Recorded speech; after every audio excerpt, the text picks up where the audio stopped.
Hello, hello, hello, and welcome. Happy early Valentine's Day. I have with me today two beauties. It's perfectly Pamela, and I have Mel to the B, Melly Mel. How are you ladies? Doing Good. good. That's Very good. So good. before we get started, I just want to say Kate cannot make it. Kate, I call her. She cannot make it tonight. So we're going to be thinking about Kate.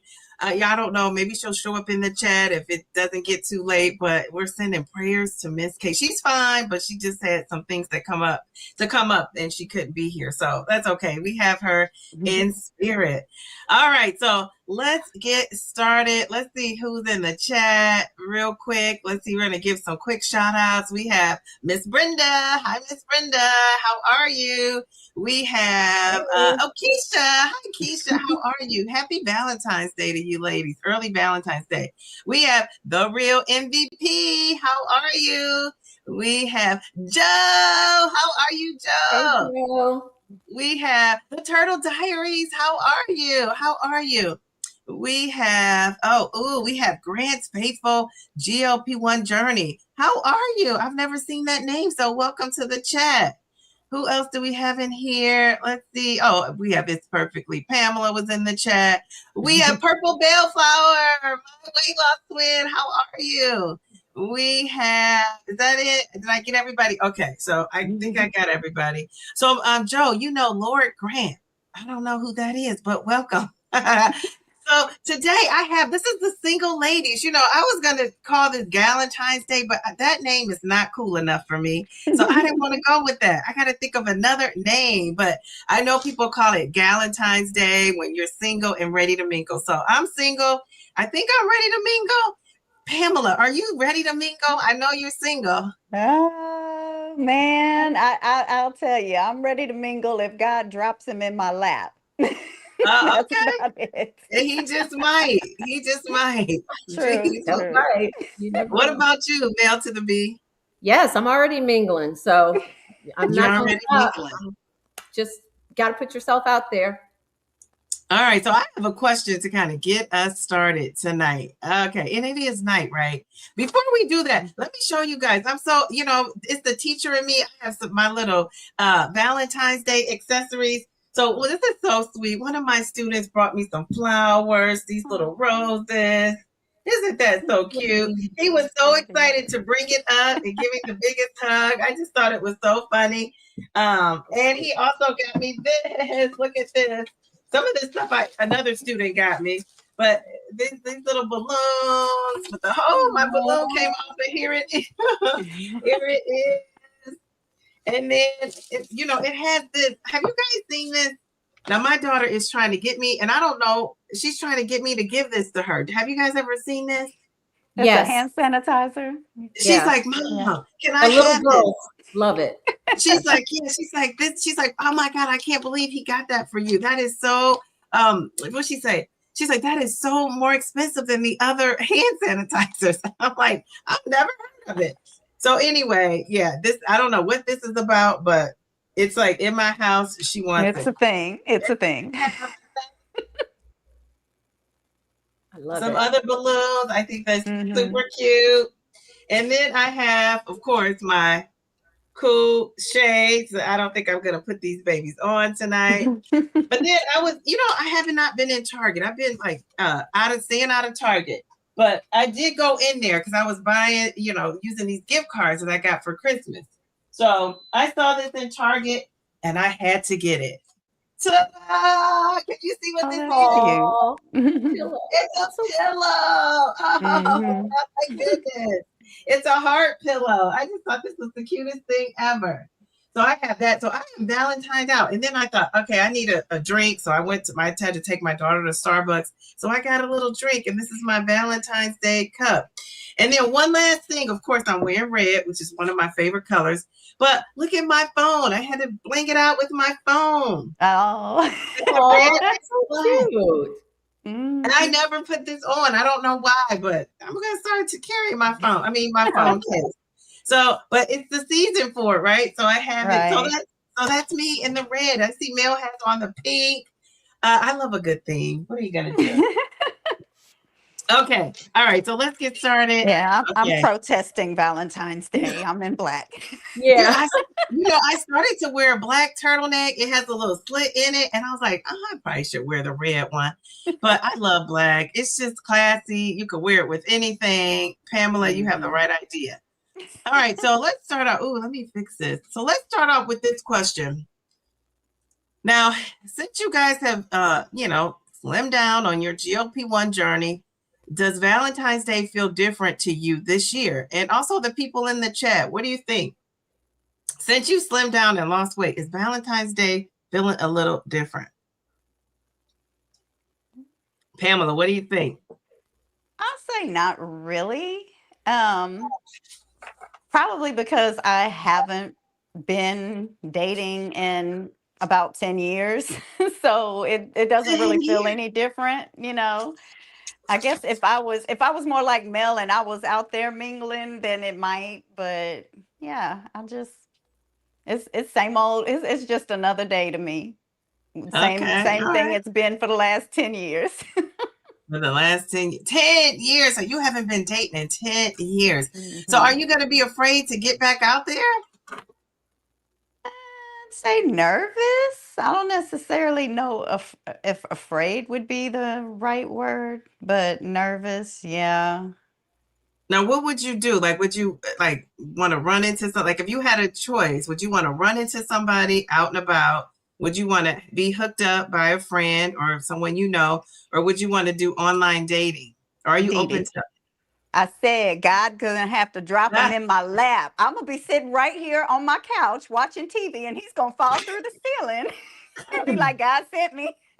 God sent me. I No, love that. I don't know. I don't.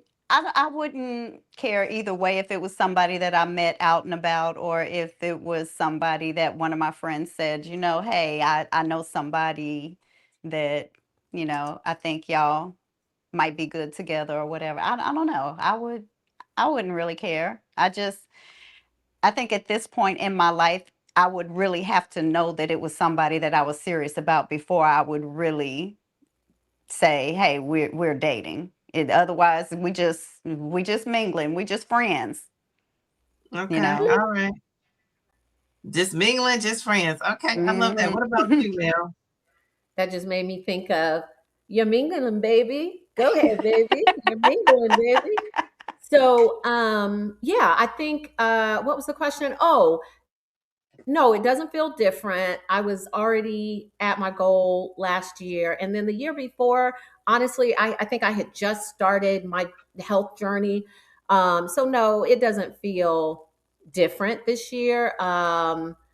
It feels probably I would use the word empowered. So for me, more than anything, it feels empowered. And that's because I know what I want. And like Pamela, I'm not playing. Like I don't want to hurt anybody else.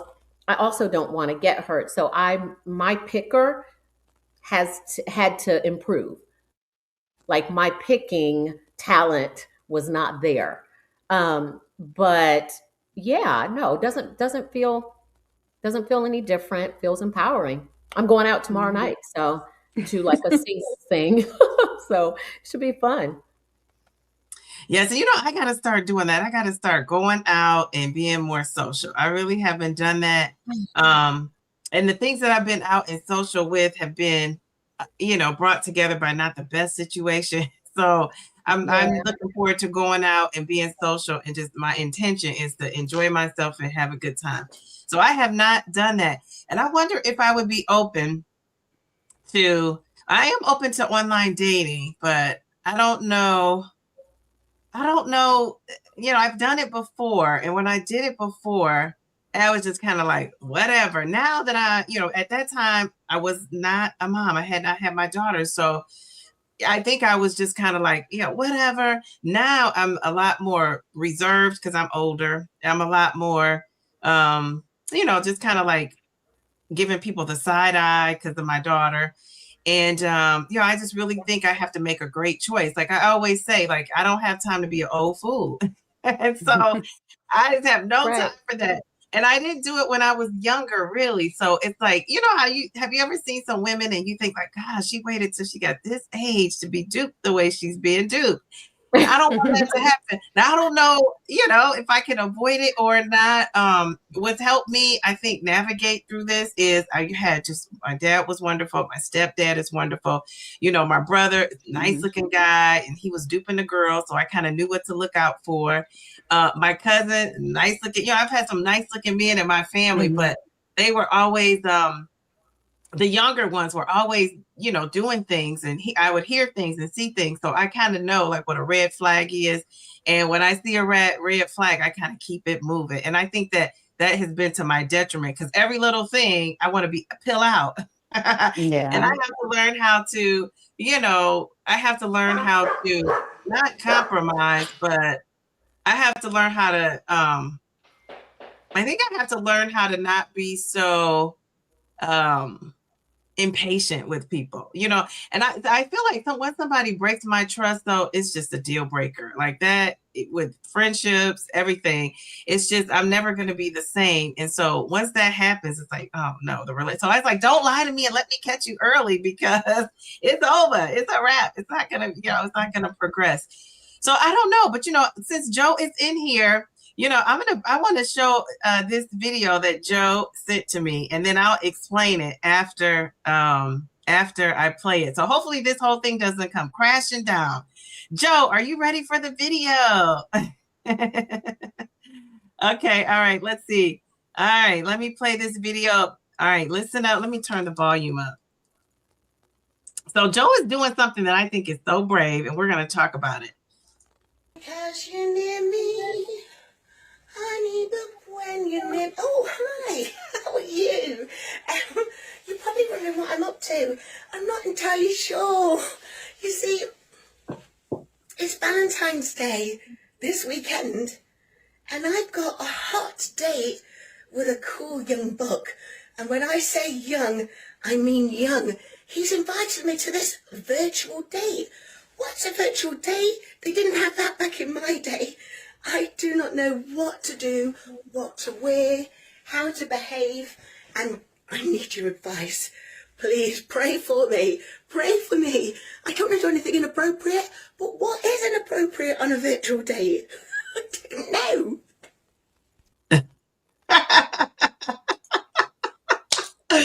So I love that. So, ladies, what do you think about this? Joe told me that this guy invited her on a virtual date. And I said, what is a virtual date? So I'm going to tell you, I don't know what she's writing in the chat, but I'm going to tell you what she said. She said, and then this is the sweetest thing. I don't know if you saw her videos today, and their date is tomorrow on Valentine's Day. So she says, she says he is 19 years younger than her. He peeped her out. I love that. She said, so her 32-year-old nephew has been, kind of vetting him. She says that, he has been following her channel for months, and they have a lot of things in common with their kind of health things going on. And, he's into that carnivore diet, which Joe kind of is too. So they have some things in common. So she said that he invited her on this date. Now get this. I said, wow, that is so cool. A virtual date. And, she's in the UK. I'm assuming he's in the US. I don't know if she told me that. But she said that he sent her today some flowers and a teddy bear, right? Isn't it flowers and a teddy bear? Sweet. I know. Wait, did I get that right, Joe? Yes. Yeah. And I Valentine's teddy bear and balloons from him today. So I don't think nice. this thing ever. That was so sweet. So what do you guys think about that? What if somebody hits you up online and said, let's date? Well, I've online dated before, so for me, that's not a stretch. My last boyfriend I met online, and we dated for maybe, and this was probably one of the shortest relationships. I would say maybe a year. And yeah, I think that's perfectly fine. I love it. I think you have to be open, and I think there's a balance between being open and just, taking care of yourself and making sure you're not getting duped, or, you hear all the scams and things like that. But I think it's wonderful. I think it's a beautiful thing. Now, I am not online dating. I have online dated. I've gotten engaged to somebody who I met online on Black People Meet. That was some years ago. So yeah, anyway. Oh, I think I heard Joe's voice again, that beautiful voice. But Yeah. yeah, I think it's incredible. I think that is wonderful. I think it is wonderful, really. Yeah, I love that. I love how I mean, it's like online dating, but I love how he, like actually hit her. I don't know, did he hit you up on your YouTube video? Do we know, have we seen him? That's the question. Because if you say yes, Joe, and we have seen him, then I might know who it is. I think he has a channel. Doesn't he have a channel, Joe? Mm-hmm. Yes, ma'am. So this isn't online dating though. Like she went on this site, and found you that way. It's different. Like hit her up, on online. Yeah. So, see, that's what I say. So what is wrong with me? Because I had this young little whippersnapper personal trainer trying to talk to me. Like this was months and months ago. And I was like, this little boy, I just said, oh my goodness, I could not bring myself to do it. Plus it was out of, long distance too. He doesn't live in Ohio, anywhere near Ohio, actually. And I was like, but I was attracted. I'm not going to lie. You see the biceps, he had a 12 pack. And I was attracted, but I was just like, and I felt like I wanted to spank my own hand. So then when I see somebody like Joe, that's like, he's 19 years younger, I'm going for it. I think, like, gosh, why can't I loosen up like that? I don't know. But I just love that for you, Joe. And Joe has been on there with her boobs. Like, she's like dressed up. She has on her dress. Her little boobs are out. So she's willing to. I told Joe, she is gonna. She might get a husband before she gets to that 20K subscribers. Uh-huh. Did you see her comment? Joe's comment about? No, and yes, I think you might know who he is. Yeah, I might, because I work from home, and sometimes I'm in the YouTube streets at different hours. So I think I got you. I think I know who it is, Joe. Not bad. So what are people saying about that? That is so funny. All right, we have Ruth that came in. We got JC. We got Paul, brother Paul. We had, who else came in? Okay, did I get everybody? I got Mrs. V. How are you, Miss V? Okay, all right, very good. Angie, how are you? Oh, Angie, we got to put this up here. Look at her caricature. I love that. Very cool. Look how cute you are. It's so creative, that chat. Is it GPT? I always say GTP. You always say GTP. Yes, GPT. It's GPT. Okay, all right. So wait. So what are people saying about Joe's dating? Okay. Joe said she's dropping through the ceiling like Bad Bunny. Oh gosh, Joe, I might get. You're gonna be a bad lady on your date tomorrow, or are you not? What are you gonna do, Joe? She says you're gonna mingle till I'm not single. Ella, I love that. Mingle till I'm not single. Okay, very cool. Let's see. Okay, wait. Let's see. What are people saying about Joe? I'm curious. Okay, wait, we're scrolling down. Let's see. Joe says, ooh, I've had so many family dramas and house. Oh, I can't see. What's that? Crises, she's saying? Oh, Joe. She says, oh my God, that is so cute. It was a cute little video. Joe. That was cute. She says, okay, Queen, Joe. Oh my goodness. She said, love it when the young ones make a move. Get it, girl. So Joe, are you guys so are you guys sharing your the date? Like, are you gonna is he a content creator? Let me know that. I want to say he is, but I can't be 100% sure. That's so funny. Whatever you do, do not show him your feet. What? What's up with the feet? That reminds me of Eddie Murphy in that Boomerang. Oh yeah, that was so good. That is so good movie. So you said your nephew is very protective. I love that. I will definitely take that advice and not show him my feet. But if he's watching your video, he's seen your feet already.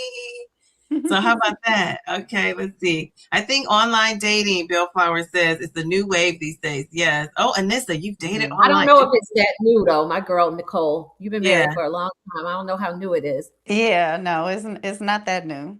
Yeah, it's I like 10 to 15 years old, isn't it? Love you, At Nicole. least. yeah, 15 to 20 actually. 20. Oh, Yeah, I wow. think The last time I even attempted online dating was when I first started working where I'm working now, and I've been there almost 20 years. So, wow, yeah. yeah. It's been a So, minute. Bill, did you get an Thanks. engagement online? Yeah, and I mean, I that's a whole New York thing. That's my New York days. Um, yeah, I mean, we dated though. I mean, I met him online. It wasn't like we just dealt with each other online. We Okay. literally met and started dating as a result of that. I love that. Okay, very good. So Joe says, yes, I think you might know him, male to the B, but guess what? I know who I'm he is. not naming him. Okay, Don't worry, I won't. I won't say anything. But I know I could feel. I've seen you guys in the same space before, and I could feel the energy. And it literally crossed my mind, Joe. I was like, he doesn't look younger than you, in my opinion. By the way, Vanessa says, hello, everyone. Hey, Vanessa. I need some Vanessa. advice, folks. Okay, so she says, it's been since 2014 since I last went on a date. 2014? Jeez, wow, Louise. girl, Okay, so how many, that's what, 12 years? woo. Wow, that's a long time. So she's up there, Pamela. Should we ask Pamela because Pamela is 10 years. Man, let me tell Pamela you looking the like last guy that I dated, like it didn't turn out good. So don't ask me for for that advice. it She wasn't like, good. Yeah, Yeah, no, it was not good at all. I would just So, say go with his flow. I would say go with his lead. You know, mhm, sometimes I would say a date can be awkward if the guy's not chatting too. You know what I mean? Like you feel like you yeah. have to like fill the space and chat. But you're good at that, Joe. You're very you can think off the cuff. I can see you being, good at asking questions without asking questions that's gonna make him, feel uncomfortable and tell his whole life story. Now, what do you Mhm. ladies think about that? They say you shouldn't ask questions about an ex on the first date. Do you think there's some No. validity to that? on Yeah. the first, And on on the the first, first date, yeah. don't talk about exes. Yeah, why are you talking about an ex on the first date? Now, if we're moving forward Yeah. and we're gonna obviously, have conversations about who we are and our past and stuff, but that Mhm. comes down the line. I'm like Pamela, if me and you are going, if we're going out on a date, that's a date. You my friend. We Yeah. friends. Period. I'm gonna have all friends until I'm engaged. If we're not engaged, Oh, you're putting it on like that till you're engaged. He's not locking it down If until he you're like it, engaged. better why put a ring on it, huh? Now. if you like All it, single better people, all the single ladies. you know that Okay, Beyonce, right? well, So yeah. I'm cracking myself up. I'm so silly. now I'm gonna say now to me this is a good sign for him. The fact that because he's a content creator too, if I'm not mistaken, the fact that he wants to keep it private also, and it could I don't Mhm. know that he agreed to do that or you who's ever idea it was. I think that's great. I think that means like he really wants to have a genuine connection with you because I think if you filmed it and showed it right away or whatever, it would be performative. Do you know what I mean? It could possibly be performative. So I love that move. So he gets like, if this is the tally, I'm going to give him a tally. Let's see if he can get 5 before you sign out of here, Joe. All right. So he has 1 tally. Okay. Well, no, 2, Mhm. because he sent you, I'm going to give him 3 because he Right, sent for all you the flowers flowers, and the not flowers, balloons. balloons, and the bear. Oh gosh, the bear of it all. I love that. That's just so sweet. Like the fact that he sent that teddy bear, that's a good sign. That tells he Mhm. has like a softer, gentler side, if you ask me. Um, so yeah, okay, all right. And she said, that's new. 15 years, LOL. Oh, okay, all Girl, stop aging yourself. right. Okay, so Anywho, Joe says, I remember having a lovely light growth account. I don't know what that is. that's something must be in the UK. Okay, I don't Is it think you like guys know what young? that is. Maybe the L is London. What does that? What's that acronym stand for, Joe? And then Brenda is saying, Joe is saying Brenda and her husband are a gorgeous couple. I would second that. Love that. And I know Yeah. Miss Brenda is possibly going out to dinner and having a nice dinner. I hope you decided to go have a nice dinner with your husband. I hope so. She says, Bellflower says, let me say, maybe not new, but way more in common and prevalent than Yeah, it was back in the day. Yes, now that is true. Very I true. I will would agree say with that that. too.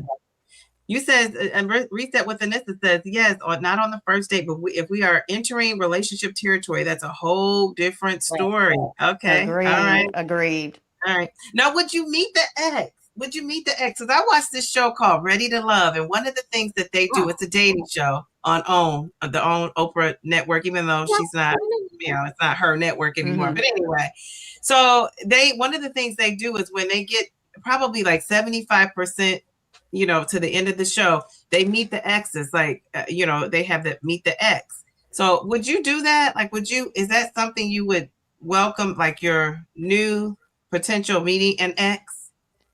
Pamela, would you do I that? think it would depend on the situation. Like how far in a relationship were if they were married and they had kids together, definitely, because that child could potentially become my stepchild, and and I would want to have some type of relationship with the ex at that point, and a good relationship if possible. But if it's just somebody you dated for 3 months, why am I meeting them? What do they have to do with this? Now, if we cross paths and we just happen to run into her and he says, "Oh yeah, that was my ex," that's different. But just to sit down and have a what am I meeting her for? Oh, no, that's I right. mean, Okay, Pamela. I You like mean, am I trying to get dirt or what? Like, what's the point? I don't get it. Is she still around? And if that's the case, then well, see that I we think that need to have some other discussions. Because so that's the good why? part because some of the when some of the exes come on, you can tell, like they tell you things, and sometimes it confirms what some of the women thought, was hmm their thing. And like I remember this one episode where the guy she said, did he tell you what color he wants your nails to be yet? And she said, no, I wear my nails whatever color I feel like wearing my nails. And Hmm. she said, no, not with him. So she said, so she asked him, is that true? And he said, yeah, I Yeah. prefer my women to wear this, and that.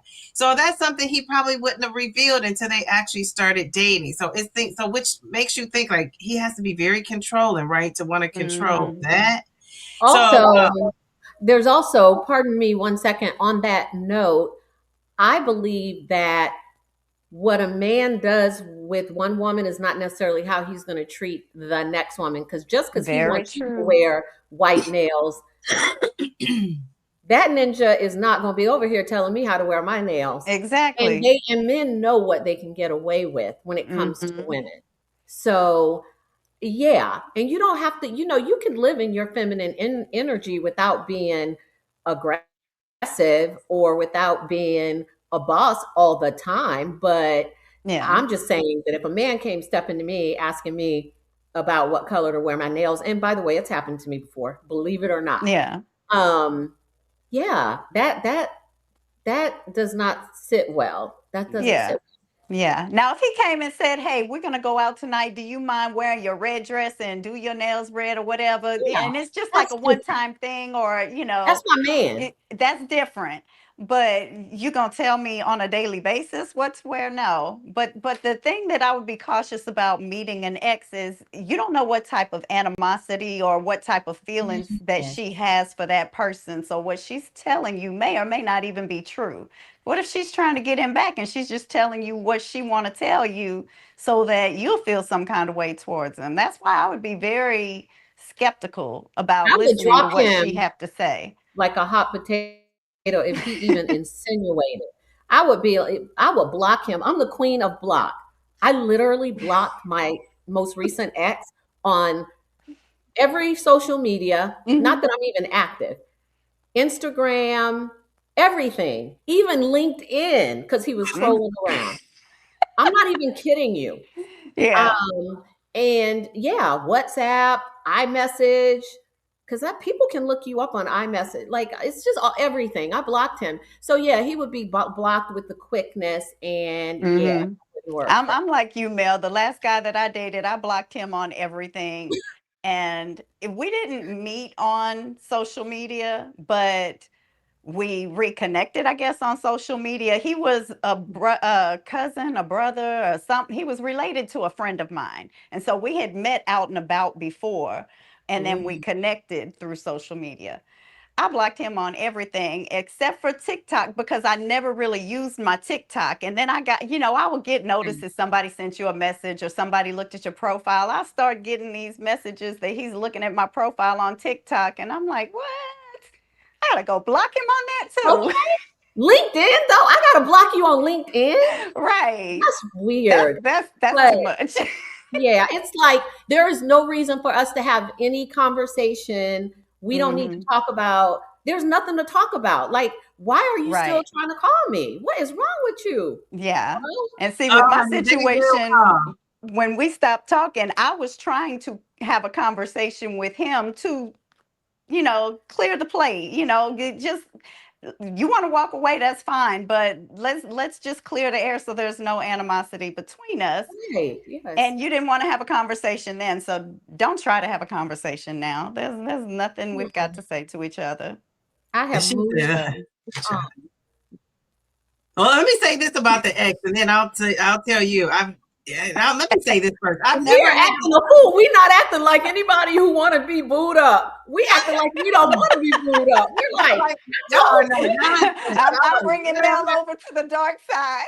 Oh my God. Well, I'm telling. Jealous. Okay, so would I want to meet somebody's ex? No, but I will say, watching that show, you do see some exes that you think like you're too cozy. Like, it's like she's putting her hand on his knee, their hug, that hug that's like not the pat hug, but like the hug. Like, so giving hugs like that. So that would kind of make me weary. Now in real life, because that's a TV show, and I'm sure some of it's for TV, value or whatever. But I do think it gives you a little bit of insight, but I've never had to block somebody. I told you, I've had the same number for 32 years, the same exact phone number. Never had to change. That's how drama free I am. I love it. But I will consider blocking somebody now that I know you can block. I didn't know you can block everywhere. Okay, you can block folks. I'm going to start blocking folks. You get a block. You get a block. You get a block. Yes. People get so offended when you block them, and I don't even understand. And my sister, everybody is like, Mel, why are you always blocking people? Because I don't want people to have access to me and be in my business. You're not going to have the pleasure of looking at what I'm doing, where I'm going on vacation. Not that I post any of that, by the way, guys. I don't really do that. But what I'm doing at work, like, no, you're not going to have, you're going to be over there. What's she doing? That's what you're going to be doing. What you're not going to do. This is what you're going to have. You're going to have this anonymous viewer that's telling you, start a YouTube channel. Start a YouTube channel. And then you're going to start this YouTube channel, and that's really going to be your ex-boyfriend or some boyfriend following you around. I got to worry about that too. Like, oh God, I hope they don't run across my video. Jeez Louise. And then they probably know it's them.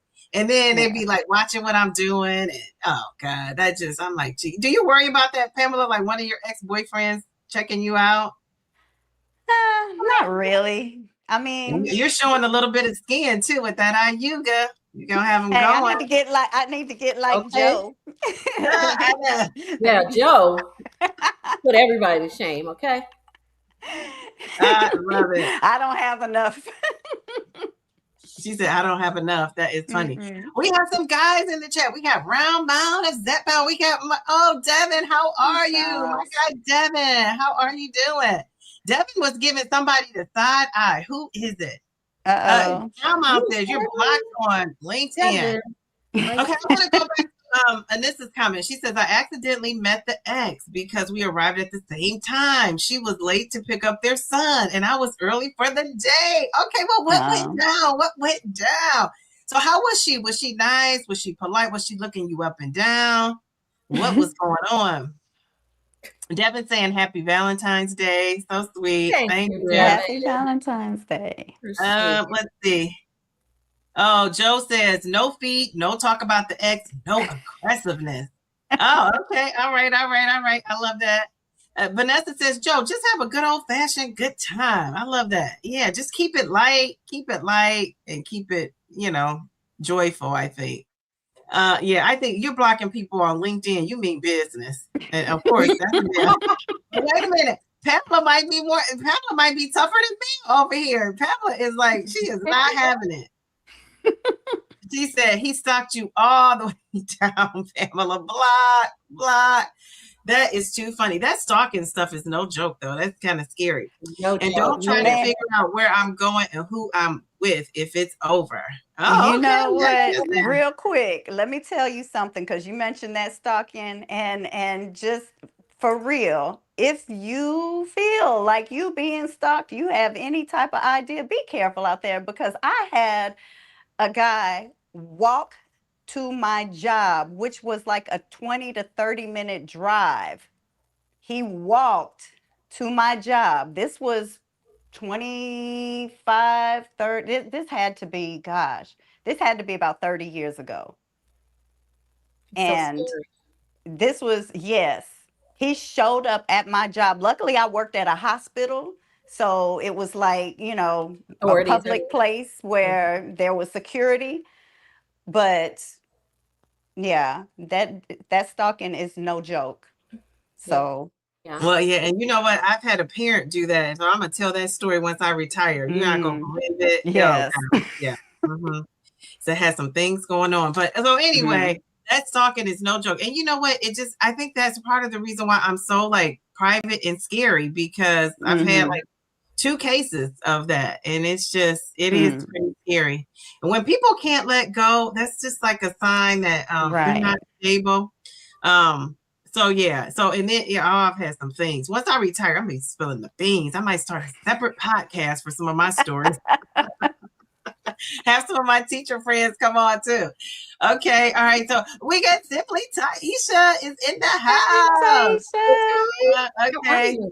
She said, been here the entire time. Okay. She says, no, I don't feel different. I'm not big on holidays. For Joe, I thought the song Computer Love, no to chatting about the exes. Okay, yeah.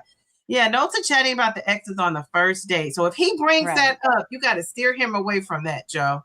Because sometimes the men do it. They want to know. A lot of times. A lot of the questions are like, what happened with you and your ex? How come you're not together again? Those sort of questions. And I would steer away from that. Oh, yeah, we love the computer love, computer love. Remember, it didn't Roger, he passed on. Oh, my gosh. I used to love that song. Computer love. Okay, so let me ask the people in the chat. So this is we're going to play a quick little game here. We're going to get you guys involved. This is called self-care or people pleasing. Self-care or people pleasing. So I'm going to just give you a statement. I want you in the chat to put self-care if you think it's a self-care act, or people pleasing if it's something you would do just to be a people pleaser. Who are you guys? Would you consider yourself a people pleaser, Pamela? I would say I used to be, but not so much anymore. Okay. All right. What about you, Mel?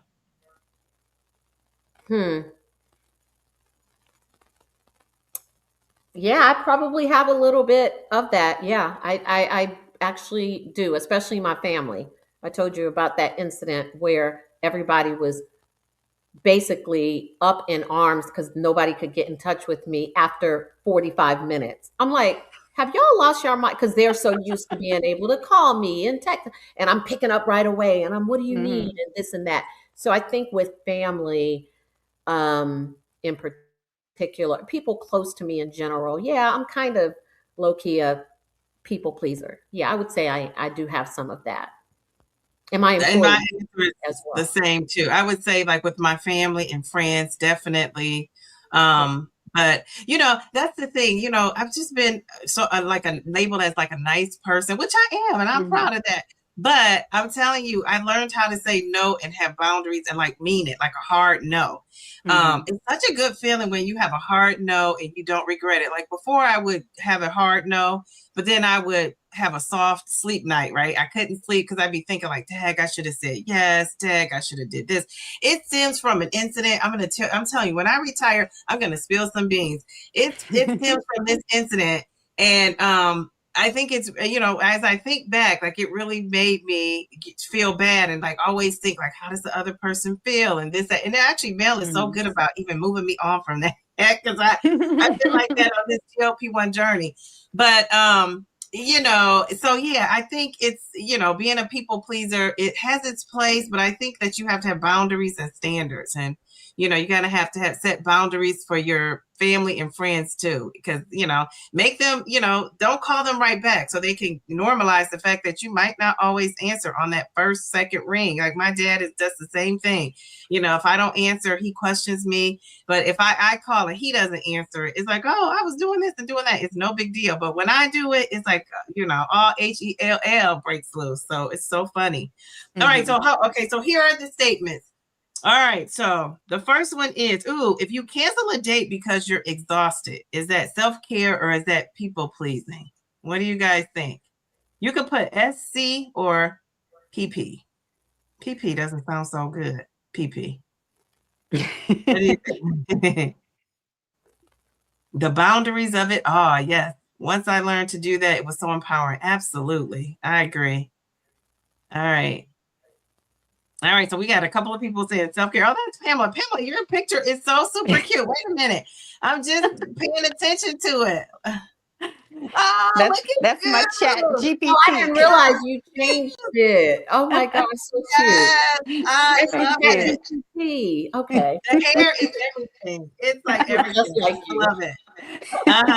Okay, I'm like, wait a minute. Something looks different. Okay. All right. So we have a lot of self-care. Self-care. There's you guys hear that echo? So we got a lot of self-care. All right, here we go. The self-care of it all. Very good. Echo. Yeah, I would think that's self-care. What about eating food that you don't want just to be polite? Is that self-care or is that people-pleasing? PP. That I'm not going to do. I'll try it, but if I don't like it, yeah, I'm not going to eat it. I won't even try. I'll just be like, no. My mom will be, if we're somewhere, she'll be side-eyeing me like, try it. I'm like, mm-mm. I don't know where did it start with Mel? I don't know if it started with the people pleasing. Okay. All right, very good. People pleasing, Joe says, and I've done that in the past and not anymore. So what made you decide not anymore, Joe? Because I have a feeling a lot of people have done that in the past, because I've done that in the past too. Now I don't have any qualms about saying no thank you, or I don't want to eat that. So what made you do something different? People pleasing. Okay, very good. All right, so we agree on that. What about explaining your GLP-1 to someone who hasn't earned access to you? So explaining it to people who just are like your friends or people at work who you really think like, they don't need to know, but do you feel like you have to like be honest and tell them?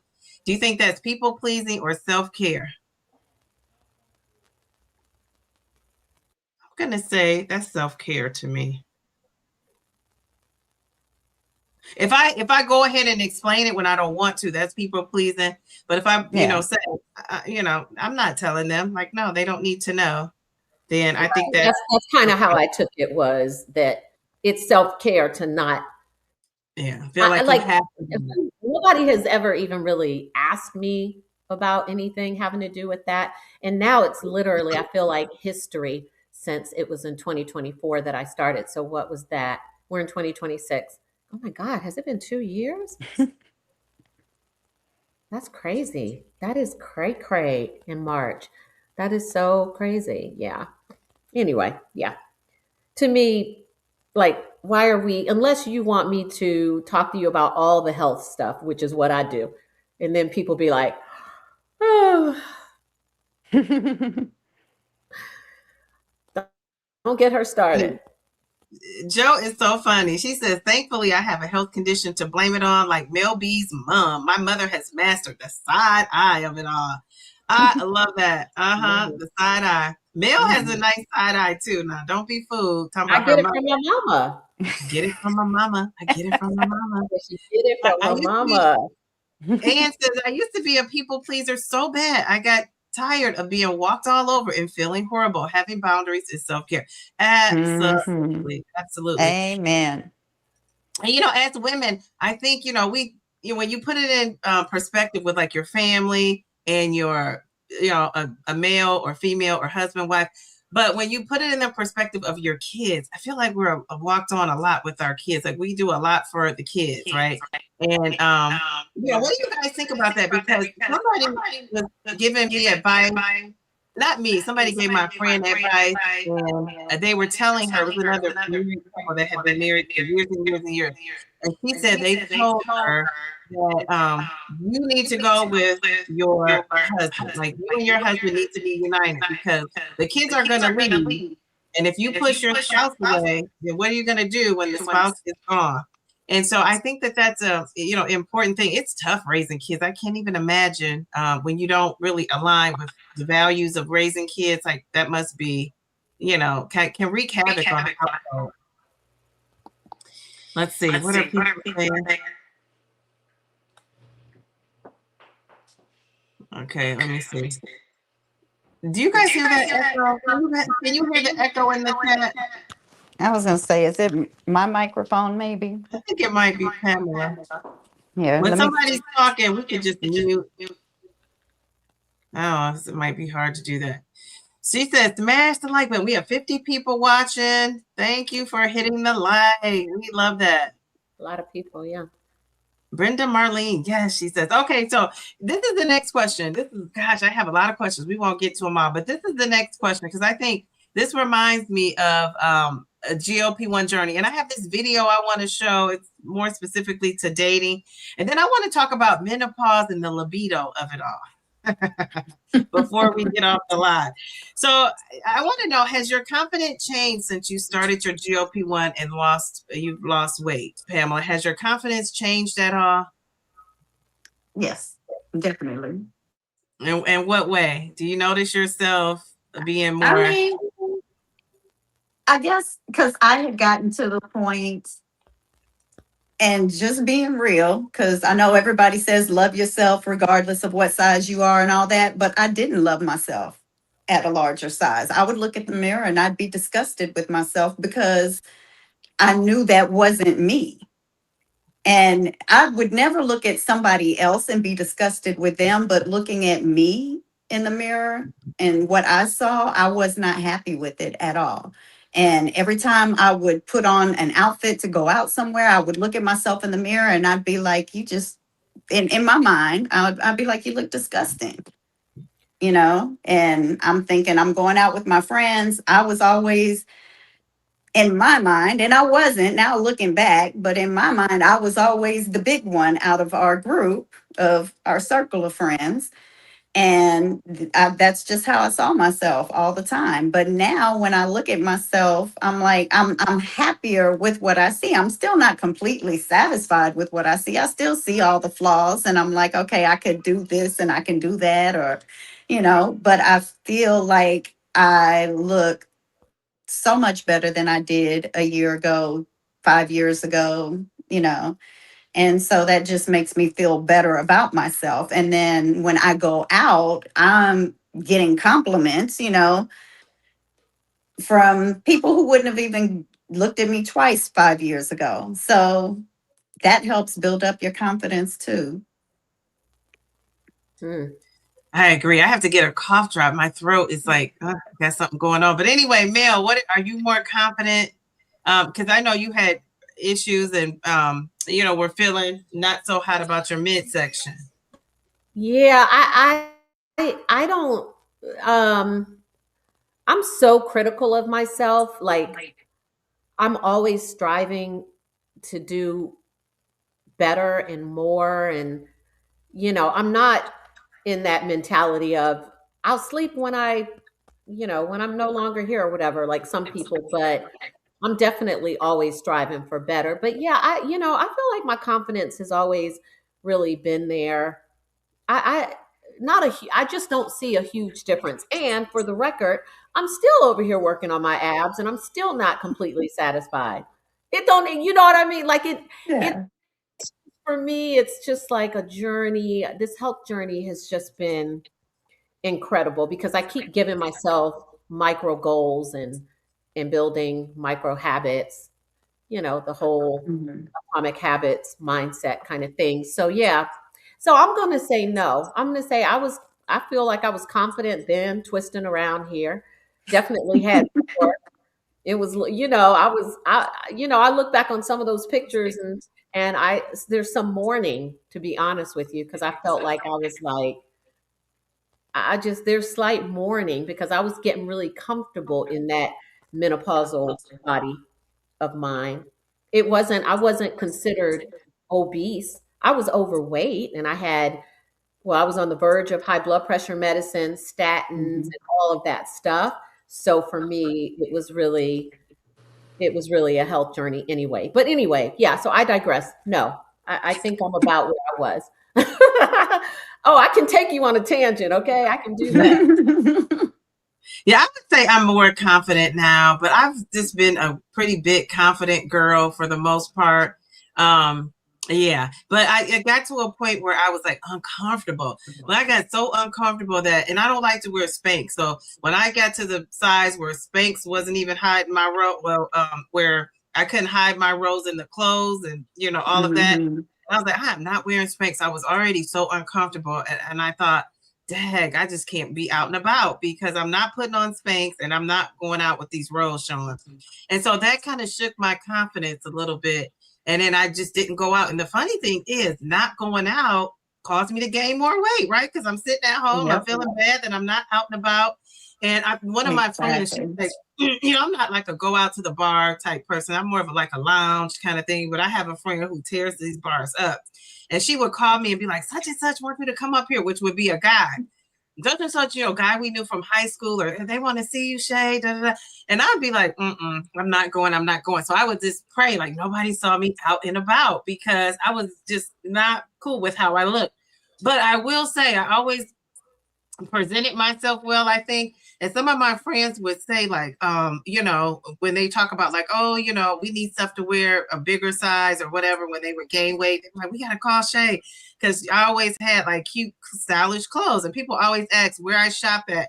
And this is one of the things. Did you guys ever feel like this? When you're plus size is a certain size, it's only so many places you can shop. Let's be real. Mhm. Like Blaine Yep. Bryant for it. When all online shopping came out, it became more you have more choices. But I'm telling you, I've never seen anybody in anything I've ever worn before. And I always used to be so afraid that I would go out and see somebody with something I had on, and I was thinking like, gosh, this person's gonna be, it just was a reality. Like I'm just, I think got so big, right?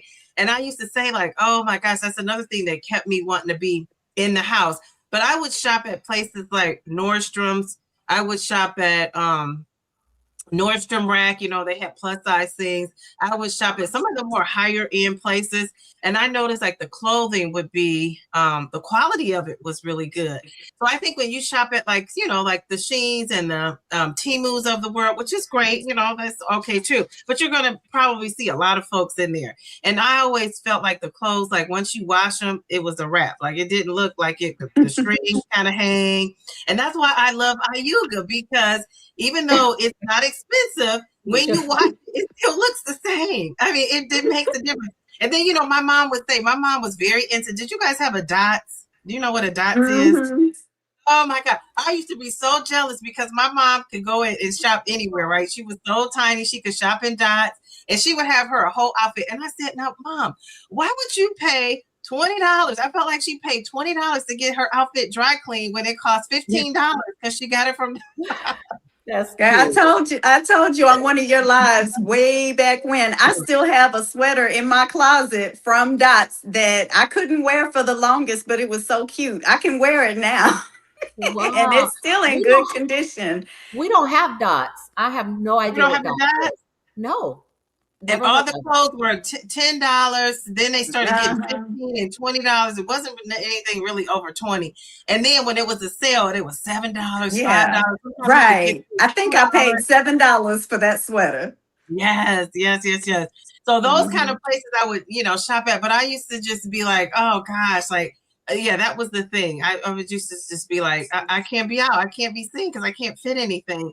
So it's so nice to, and then I was always known, like I said, as the posters, plus size girl that had the cute clothes. So if I felt like I wasn't looking cute, I was like not taking my buns outside. Right. So yeah, it's something. But then my confidence level is up now, Mhm. even more. Jeez, Louise, do I got a big head? You say even I know more. I have I a big love head, but it. do I have a big head? You know, I have a big head. Uh, all right, Angie says, we saw that. You look at her picture; it's so cute. This Chat That is so GTP, or cute. is it That GPT? Whatever coffee, it is. GPT. we have that in common, that coffee. And my chat GPT knew I've never talked about coffee. Well, that's not true. I was looking for an organic, clean espresso. So maybe that's why I talk about coffee a lot, I guess. I think this happened to a lot of people. People didn't realize how big they became during that pandemic. That's when I started. That's when I got over 300. I actually got up to 316.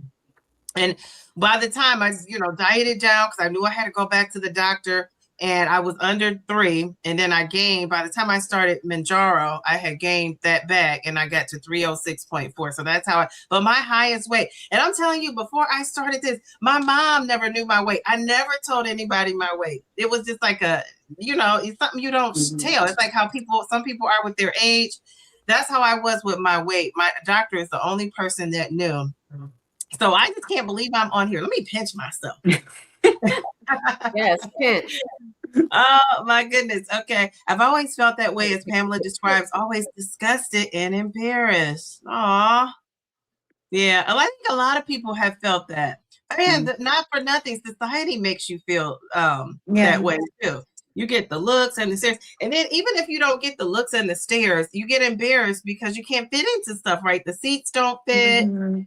trying to squeeze. Have you ever been to a restaurant? This is one of my great non-scale victories. Going to a restaurant and having to squeeze in to sit. Sometimes they have tables Right. that don't move, Or and the booths. and then Yeah. I would sit there and my boobs would be like glued to it. I'd be stuck to it. I couldn't really move. So now I have space and room. So I think that that's great. But Yeah. little Or things. going on an airplane and those seats are like this big to begin with, and then you've got the whole row is full, so you all up on other people. Yeah, that was horrible. Mel is staying fabulous. I told Mel, I like to say I'm luxuriating. So now when I call Mel, she's like, well, we got to get off this phone so we can luxuriate. I love it. I love it. And my daughter's been saying I have that to run too. to the Mom. ladies. Okay. My daughter's been saying, Mom, I got to luxuriate. I'm like, geez, love. Wait a minute. Okay. All right. Menopause came during the height of the pandemic for me. Wow. So are you doing anything to treat your symptoms of menopause, Anissa? Let's see. Let's see. She said that must be a blessing and a curse. Yes, yes, for sure. Yes, uncomfortable. Yes, this uncomfortableness of being overweight. That was the thing for me, even more so than the looks, because you see yourself every day. You're starting to get bigger. You can see like your cheeks are puffier.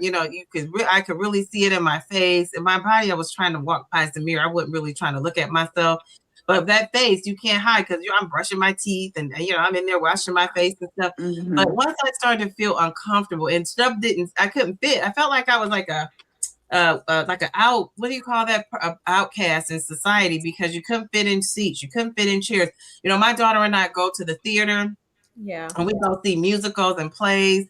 And, I would take her, and I like to be up front because I can't see that high now that my eyes are 53. So I like to be in the first couple rows. Well, then you got to go through all these people. And I used to make sure I had a seat on the end so that I could, if I had to go to the bathroom, I wouldn't have to be going past all those people.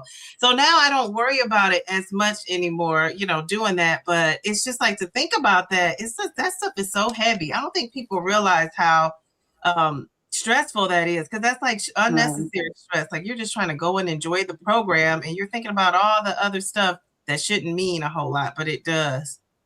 Mm-hmm. I'm still not satisfied with my abs either. I think the surgeon could have removed more in the upper area. Even another surgeon I saw Monday, Pammy Whammy, said he could take more off in the FDL area. Oh my goodness. So are you going to do that? Well, I know you said if your insurance covers it, you're going to do it. You'll go under the knife. See, I'm afraid of doing all that. But I'm working on being okay with it. Okay. All right. Well, I say do you, whatever makes you happy. Brenda, you have a beautiful spirit that shines bright. You're beautiful because you're beautiful. Excellent. I love that. Yes. All right. Let's see. Pammy, you look incredible. Yes, Pamela. But I can see. I think she's talking about Pammy. Pam. Yeah, Pammy Whammy. Yeah. When you tweak something and you're constantly looking, I'm telling you, being on YouTube is not for the weary, because when you see yourself on here, you want to tweak this and tweak that. And I see why now. Now, I'm not saying I'm going to do this, but I see why celebrities tweak and then they go a little bit too far. You know what I'm saying? Because it's always like you're trying to figure out the next thing to do. And it's hard to be okay with yourself when you have trolls in the comments. And I think if you've already been teased and called names and have like a low self-esteem, somebody could come along and say, Shay, your hair is whack. Your hair is not cute. Or, if I have like my stomach, I always talk about my stomach. Your stomach is not going down. Your stomach is still fat. If I had like a self-consciousness about that, that would probably drive me over the edge, where I'm like doing some extreme stuff, trying to lose weight or even going to get lipo sucked out. I see why people do all that. I think in order to be on here on YouTube or in front of any kind of camera, you really do have to have some high self-esteem, or either you have to be able to ignore folks. One of the two. Because if you don't, I think they could really tear you down. So I see why these celebrities, and then just think if we had if we had producers and they were telling us, well, you got to look a certain way. You got, 14 is not 14, 16 Shay is not good enough. We need you at a size 12 by, by March 1st, then just think of how the extremes you go through. That's why people always tell me, we go in stores and stuff, and people at the stores like Children's Place, you guys know what that is? Children's Place. I've even had it in Nordstrom's, where some of the people that were there, the managers and stuff, say, oh, your daughter's so beautiful. Do you want to, we have a modeling thing coming up, or we have like a cause or whatever. And is that something she would want to participate in? And I just thought, I just think that that's just too much for a kid. How do you deal with that when they want you to be a certain way and look a certain way? And they do that with kids too, believe it or not. They start out young. And I just think she's such an easy spirit. I just don't see a reason to do that to her. Yeah. But that could just be me at being overprotective. But yeah. All right. So where do we leave off at? Let's see. A Midwest store. Oh, are you talking about Dots or Children's Place? Maybe she's talking about Dots. I think Anissa asked up in there a little bit what was Dots. Oh, okay. And no, it's not Midwest, because I'm Texas, so. And you have the Dots too. Okay, I wonder. I don't think they're not around anymore. I was gonna say our Dots closed down. Now they have a Rose. I've never been in it, but I hear it sounds like, except for it reminds me of like a discounted Target or something. You know what Rose is? ROSE. I hear about that, and I've never been in it. Okay, all right. Let's see. Let's see. I hear I didn't see Doses of Shawnee. Is she in here? Hi, Doses of Shawnee. If you're in here, I haven't seen her. Yeah, I haven't seen her. Oh, okay. Okay, Davina, how are you? She says, I find it interesting when losing weight, people will say something, but when your back is getting big, no one dares say a word. Please tell me if I'm on the verge of looking like what is that? Rastapia? What's that word, Mel? Rasputia from oh God, what's the movie? Oh, you cracked me up. People say that. People say, because it's not polite. That's why it's not polite to tell somebody you're getting fat, your back is getting big. It's not polite to say that. But to tell somebody that they look slim, or to tell somebody they're too slim, is almost like a compliment. Thank you, Norbit. Norbit. I could not think of the name of I couldn't either. Okay, yeah. People are used to, that still that thing about being slim and Mhm. skinny is still considered a privilege. Yeah. So Well, that's that's why. plenty talk of it all. Like there's just it's just what it is. It is so like there's a well, we know we have a lot of mental illness anyway in the world today and in our country. We have a lot of mental illness. So, and people should seek therapy, not when you need it, when you think you need it. Seek therapy, especially in this journey. I remember somebody was shooting down Allie because she suggested that it might be a good idea for people to look at Yeah. the option of therapy. And they were shooting poor Allie down. God knows I don't agree with everything Allie has to say. If you're watching, I do like you, but I don't necessarily agree with everything she has to say.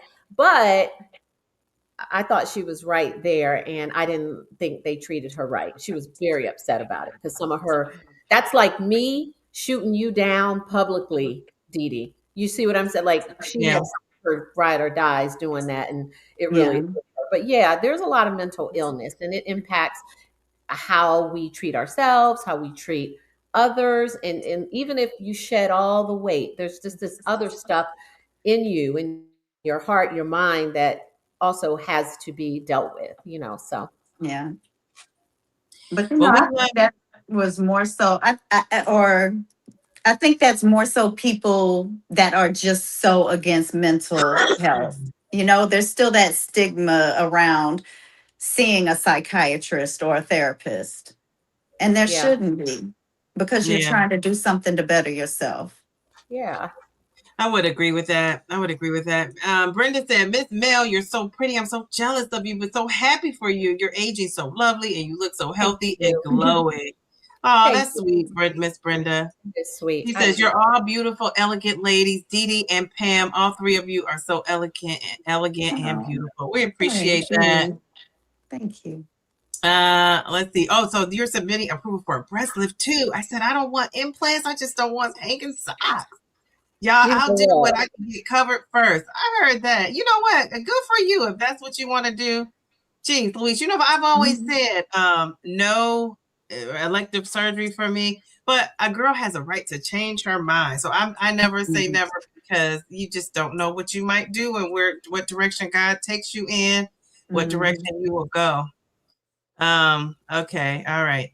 Um, you said, I feel the same level of confidence I had when I used to drink. And so, drinking will give people that confidence, won't it? And I think Liquid courage. They I call think it that's liquid why a courage. lot of people, Liquid courage, right? I think that's why they drink because it gives them that courage. They say and do, you could be, your defenses are kind of let down, right? And you could be Mhm. more, probably be more open with yourself. So thank you for that. That was an honest reflection. I think a lot of people have that. All right, so Mhm. now I want to go into talking about dating Yes. and the sex life of it all, because I haven't experienced this, but I'm going to tell you, a lot of women say that they don't have like a sex drive, and I will say one of the things I like about not being married, when I was single and was out there mingling, I was having a lot of good fun, and my married friends were not. And I said, will I ever want to get married? Like I had to ask myself that. Do I want to get married? Because I feel like when you're married and you're in a partnership, the day-to-day grind of everyday life. Now I know these married beauties in the chat, you could speak up if you need to, but I'm just saying, if I line you up with you're sleeping next to it every night, and I line you up with somebody that's not, I guarantee you they're probably having more than you. And why is that? Why is that? So I say to myself, do I ever really want to get married? Because I feel like it just goes downhill for some of us than others. Oh, And yeah. I think a lot of women in menopause or perimenopause don't realize that they're going through some things when they're not as loosey juicy as they used to be. And instead of them fixing that, they maybe use like that Vaseline stuff, which I don't want that in my cuckoo at all. Okay, I don't want that, but I want to be naturally juicy if I can be. So I think when a lot of women go wrong when they just don't fix it. And then, what is your husband left to do, or your mate, whatever, your husband, your wife, Yes. whatever. What are they to do? So I wanted to talk about the libido of it all. So if you guys were in a relationship, or you got to that point where intimacy was involved and you weren't juicy, what would you do, Pamela? What would you do? Well, putting all my cards out on the table.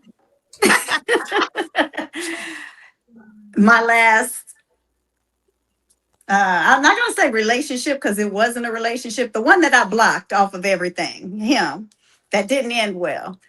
It did get to that point, and that was before, I wasn't on any type of hormone therapy at that point, and I had not prior to that been with anybody in quite some time. So I had no idea how painful it was going to be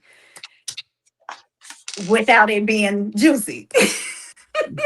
And Yeah. so, yeah, it was difficult. And if it's painful, you're not going to want to do it. So Right. I think that's really, because I Yeah. think, we have established, not all women and men, but a lot of times a man, and I can see why, right? Men's sex drives tends to be for higher for some. And Yeah. Joe, you got this young whippersnapper you about to snatch up. Get ready. Now I used to hear that. People used to say, I heard like my mom even said this. My mom, a lot of my aunts, my mom's friends, they would say when you get older, your libido increases. And I was like, dang, I can't wait to see this happen. But when I got in my 40s, it was no joke. My libido did increase. Now I don't know what it is now because I've been on a dry spell. But I say to myself, if I got to that point where I wasn't in juicy land, like I gotta do something. I don't know. I cannot just be like letting it go. Like, yeah, that would send me to somebody's doctor or specialist ASAP. Well, you already know, y'all already I know, I'm already going, but I'd be hitting up Mitty, look. Alloy, Sally, Sue. Look, y'all already know. You already know what I'm gonna say. Hallandale. Is Hallandale BHRT down for the Yeah, Hallandale. I'll smuggle some to you. Pamela, I'm coming to join you, Pamela. Yeah. But look, the Uvafem, the Vagifem, these are non-systemic, topical or inserting, materials that help to keep you juicy. The number one goal is to help fend off UTIs, help the tissue of the vagina, help it look better. So, I mean, all the things. So if women out there are struggling and they don't want to take an oral or a patch or anything, at least take the Vagifem. Yes, because you could be, some people say, I get aroused, I get wet on the outside. This has nothing to do with you mentally wanting to do it. It's the inside. Once somebody actually penetrates you inside, I've heard women describe it as razor blades. Like it's so dry. Yes, I've heard And that. women, it's a runoff of estrogen. So yeah, that's not good. Now, mind you, when you pair a perimenopausal or menopausal woman with a male going through andropause, it is like the desert, the Sahara. It is like hell. Yeah. Like it's so hilarious. Not only that, but men who have type 2 diabetes have a hard time keeping it solid. I'm going to say, I'll call it solid. They have a hard time. So yeah. So I would say that should be a reason for you to, get control of your situation with that diabetes.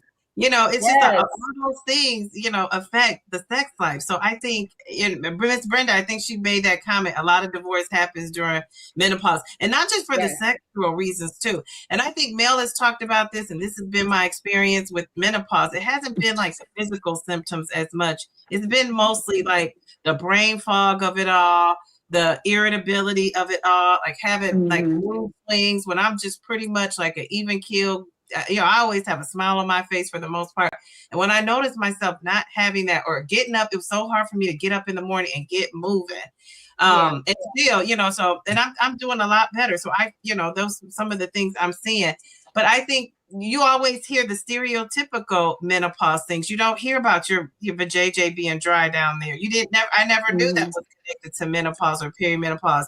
I never knew that having, being moody and having mood swings and all of that. And sometimes they would say it's because you having a cycle, right? They blamed everything on your cycle. Yeah, no. And you don't have one, and now blaming on that. Yeah. And And to what Mel said, it would be like a monsoon on the outside, but the inside is the Sahara. It's Yes. not good. It's not good. So take your Uvafem and your Vagifem and I know there are people out there saying, well, I don't have that problem. Look, it catches up with you. It catches up. Yeah. I never had this problem before. And many women, and many women don't, because, and this is not a conversation we have, but remember, guys, the reason why our ancestors didn't have issues like that is because a lot of them died early. Yeah. Many of them died in childbirth. Many of them died before they reached menopause. But now, again, I'm going to stand 10 toes down on this. Now that we are living into our 80s, 90s, 100, we have to replace what we don't have for health span. We have to treat that. And if you were men and had testicles, no problem. Like, let's go and create a blue pill so that he can be hard. And but forget about ovaries and menopause and bone and heart. Forget about that for women. We're going to invest our money in a blue pill. So now that they're investing in us, we need to advocate and make sure everything. You know why, Mel? Because if the man can't get erect, you can't do nothing really. With the women, they can still do it. It might be painful, but you can still do it. Ooh. Well, he can do something. He just can't do that. Well, yeah. I mean, y'all, look. I'm just saying. Mel's getting out. I agree, Tamika. It's deep tonight. Yeah, Tamika came in. She came in maybe.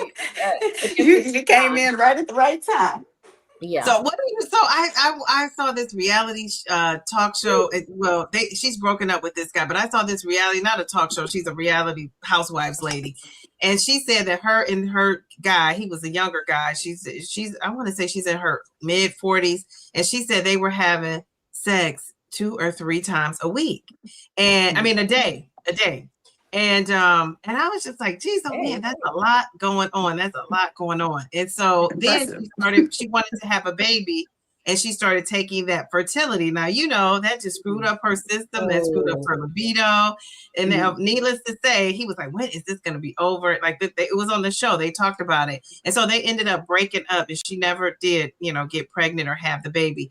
So I just think, and then, so you throw in the child situation of it all too, and you have hormones and everything. So, I think it's really hard for, married people. I really think it's hard for married people. I mean, it's so much you got to go through and deal with. And so being single, the only thing is, I just think God is watching me. I got to make good choices. So if it wasn't for that, I think I would say out of my head, I don't want to ever get married, because I just think I'd be a happy camper without being married. I want a partner. I definitely want a partner. And if it's ordained for me to get married, because I believe our steps are ordered, but if it is ordained for me to be married again, because I have been, married, engaged 3 times, I've had I've had a good life, and I've been very blessed. So it could be a partner, because financially, at this age that we're at, that concerns me, and I want to make sure I'm with someone who I'm equally yoked with, if that's God's will. But he has to at least be able to take care of himself. So I say all that to say that I forgot where we were going with this, child. I'm all off on a whole nother tangent, but whatever. Bottom line is, men, please be patient with women. Please learn about what they're going through. I had a contingency of men at one of our national sales meetings about a year and a half ago.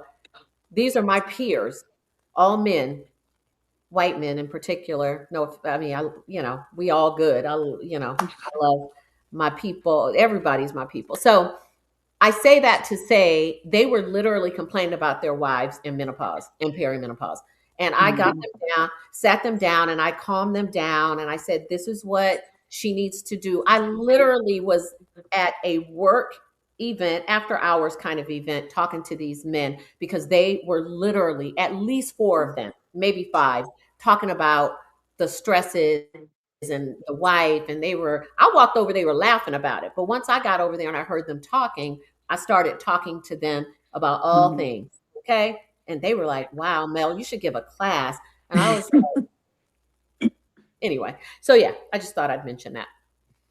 I love that. I love that. So let me ask you guys, has your sex drive changed now since being on a GLP-1? And anybody out in the chat, has it changed? Do you notice yourself being, Paul said he's pearling out of here, but Brother Paul. Paul run. Brother Paul, he's pearled out of here.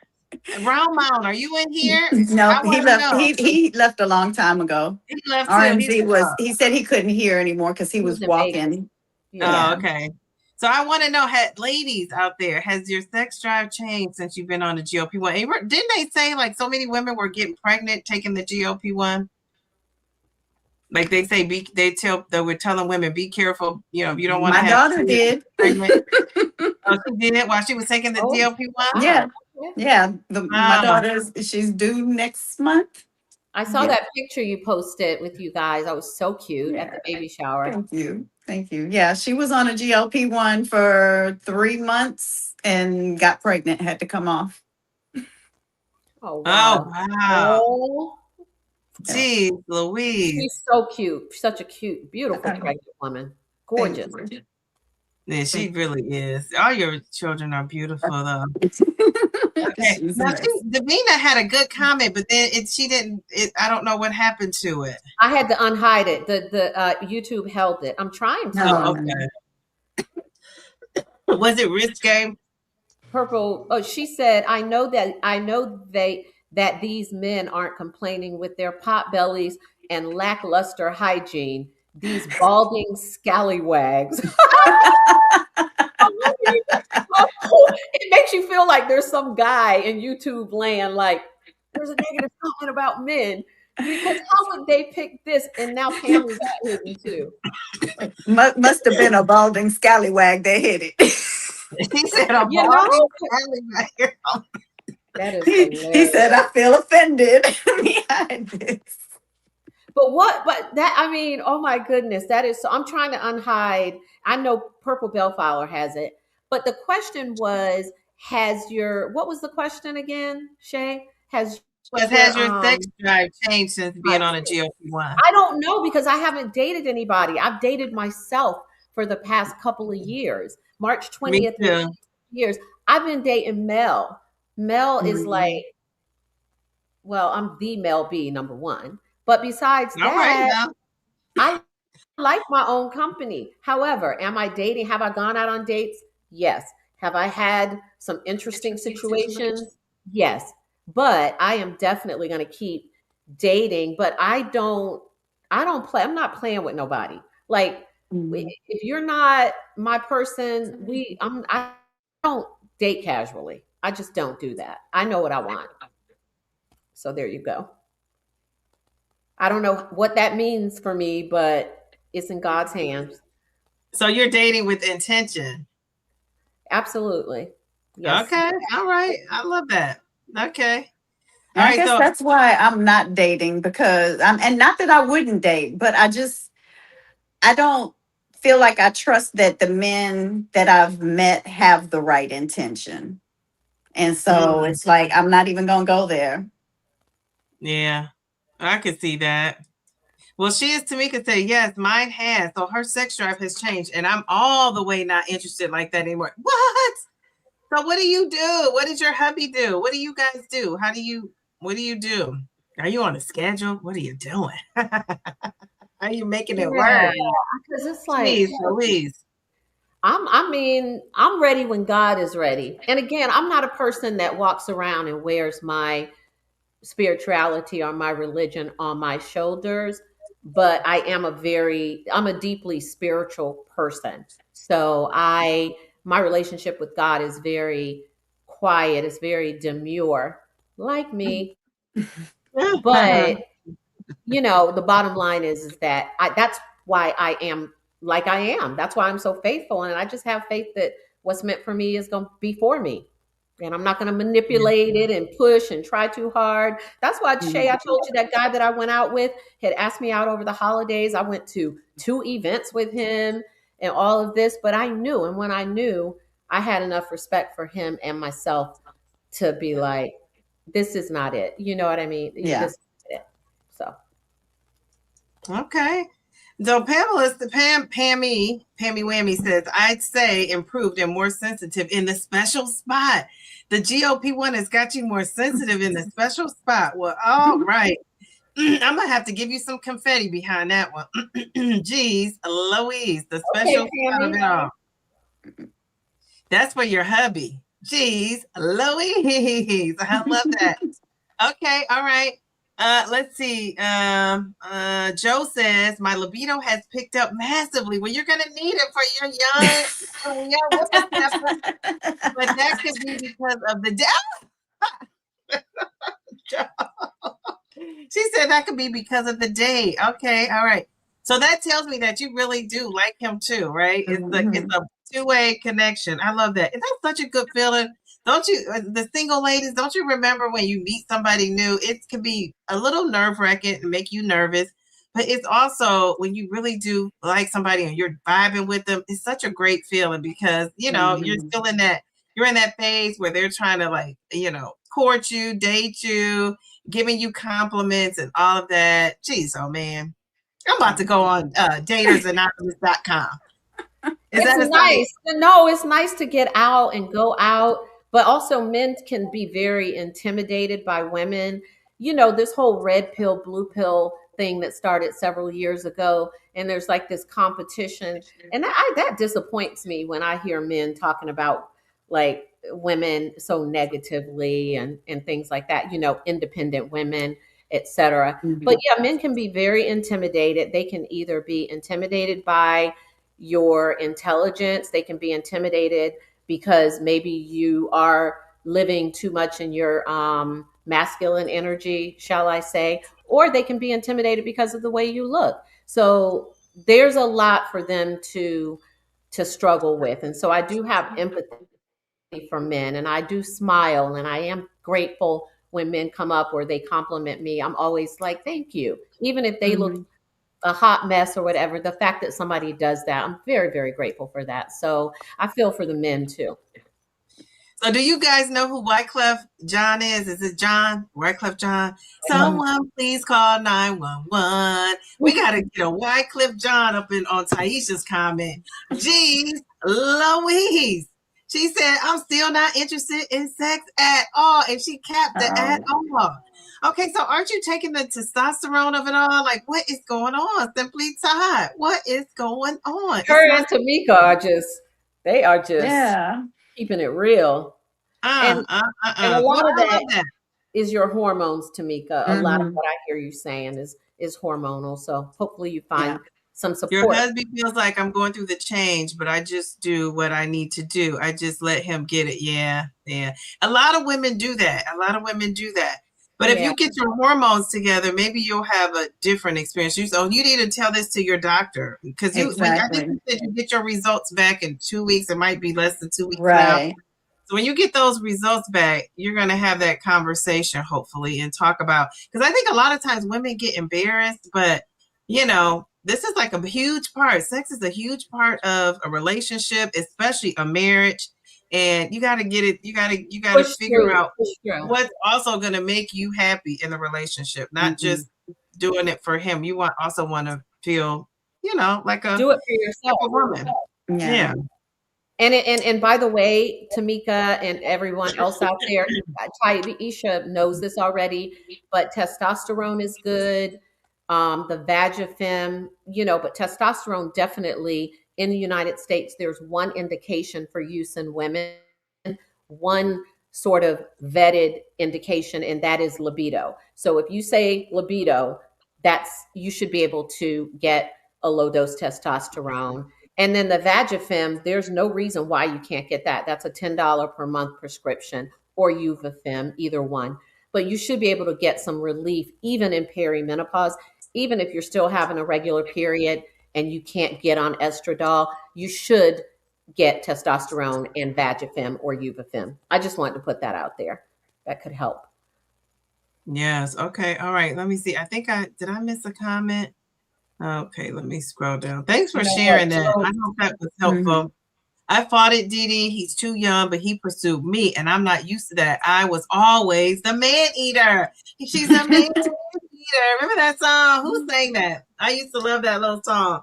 It reminded me of Solid Gold. Remember Solid Gold? The show Solid Gold, the puppets and all that. All right, Joe. Well, good for you. It's good for you. And you know, I think, first of all, you are confident now. You can tell you're up, you're mobile, you're moving around. That confidence exudes off of you. So naturally, you're going to attract all the boys to the yard. Your milkshake brings all the boys to the yard, and they're like, Joe's better than yours. And they're like, Joe's is better than yours. I can teach you, but I have to charge. Now, I remember, what's her name? Miss Toy was saying, does Dallas has a diva know what that means? Yes, ma'am, I do. I'm 53 and I'm seasoned, so I do know what that means. All right, so okay, I see Taisha is saying something. Let's see. Taisha said the equipment works, but the desire isn't there, and she's already, doing all the hormone thing. So I feel like that possibly could be a mental block, which is real thing, right? That you just don't have the desire for whatever reason. I would talk to the doctor about that too, because I wonder if there's something that they could help you with that. Taisha, she says, do you know what this is, Mel? Vyleesi? Is it Vyleesi? Yeah, and oh my gosh, there are a couple of things out there. This is one of them. There's a new product on the market, and I learned that at the women's health conversations that I went to in Orlando. But in addition to that, there's also something called Amazing. And Alloy Health, which is the online women's telehealth company, they've been around for years. They're not, like, their thing is not necessarily GLP-1s, but they do, by the way, sell GLP-1s. But all that being said, they sell something called Amazing, and you can access it. It's think of Viagra for women. It's called Amazing, O-Mazing, and it comes in a little thing. Don't ask me how I know. And and so you check it out. Go to Alloy Health.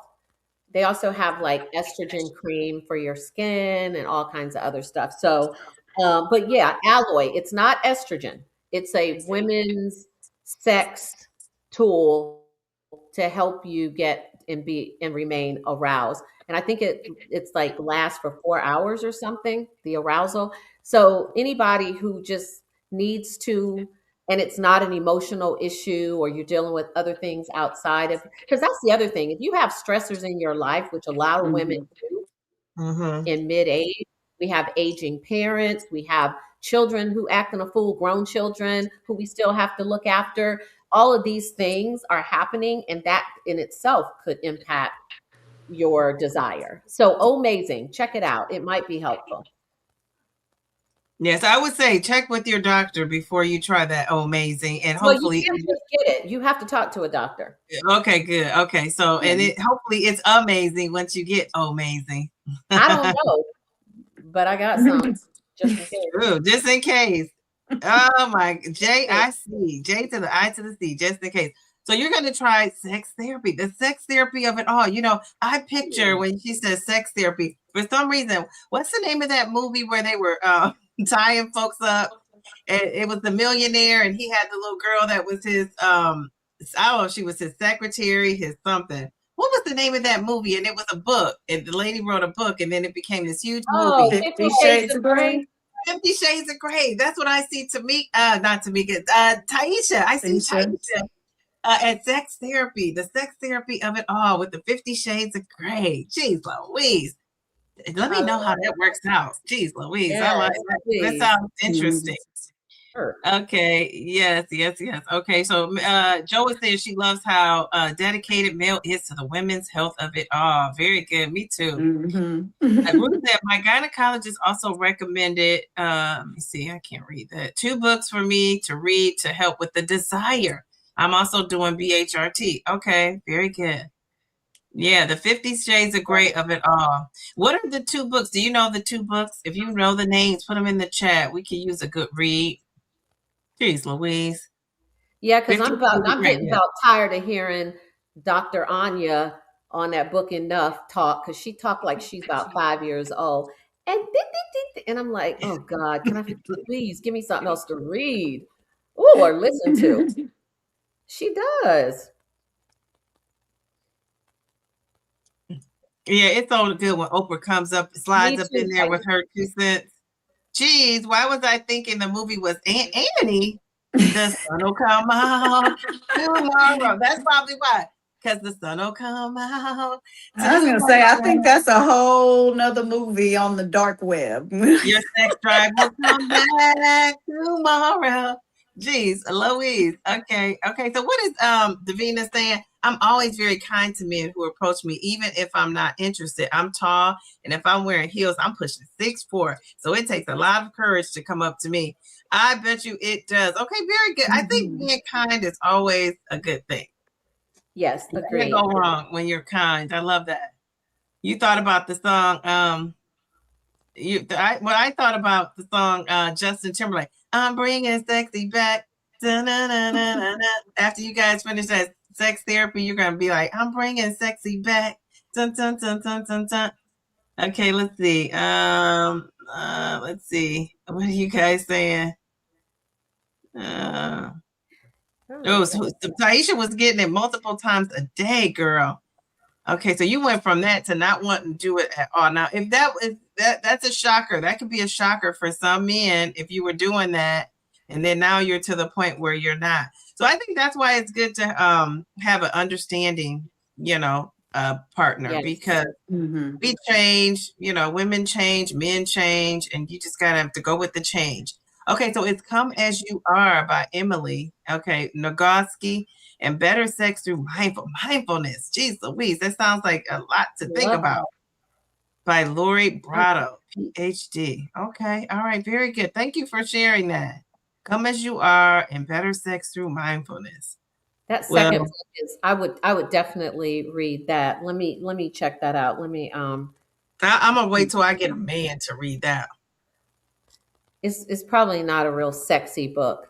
It's probably more intellectual, mindful, if you will. Well, JC just popped up in here talking about that's a great book. Are you getting the mindfulness of it all in there, JC? You read it before. Okay. All right. Very good. Very good. All right. So let's see. Do we have any more? So let me ask you, I have a video. I'm going to try to show this video.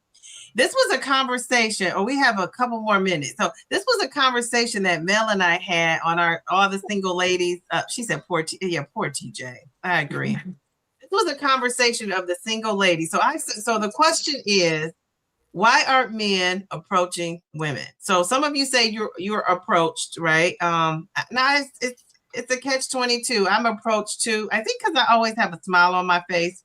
So I do get approached, but I haven't been out there here lately to know. But I've had, guys like, look and, flirt and stuff in the grocery store, and I just keep it moving. I act like I don't even see it. But I guess some women are having a hard time being approached. So I don't know where they are, what they're doing, but I guess it's a thing, right? So let's see. I'm going to try to share this video, and I'm going to speed it up and stop it. And let me know what you guys think. So let me share my screen. Let me prepare my screen. Okay. All right. Let's see. Let me know if you see it. Do you guys see the screen? Not yet. Not yet. Do you see it now? No. Oh no. Okay, here it is. Now do you see it?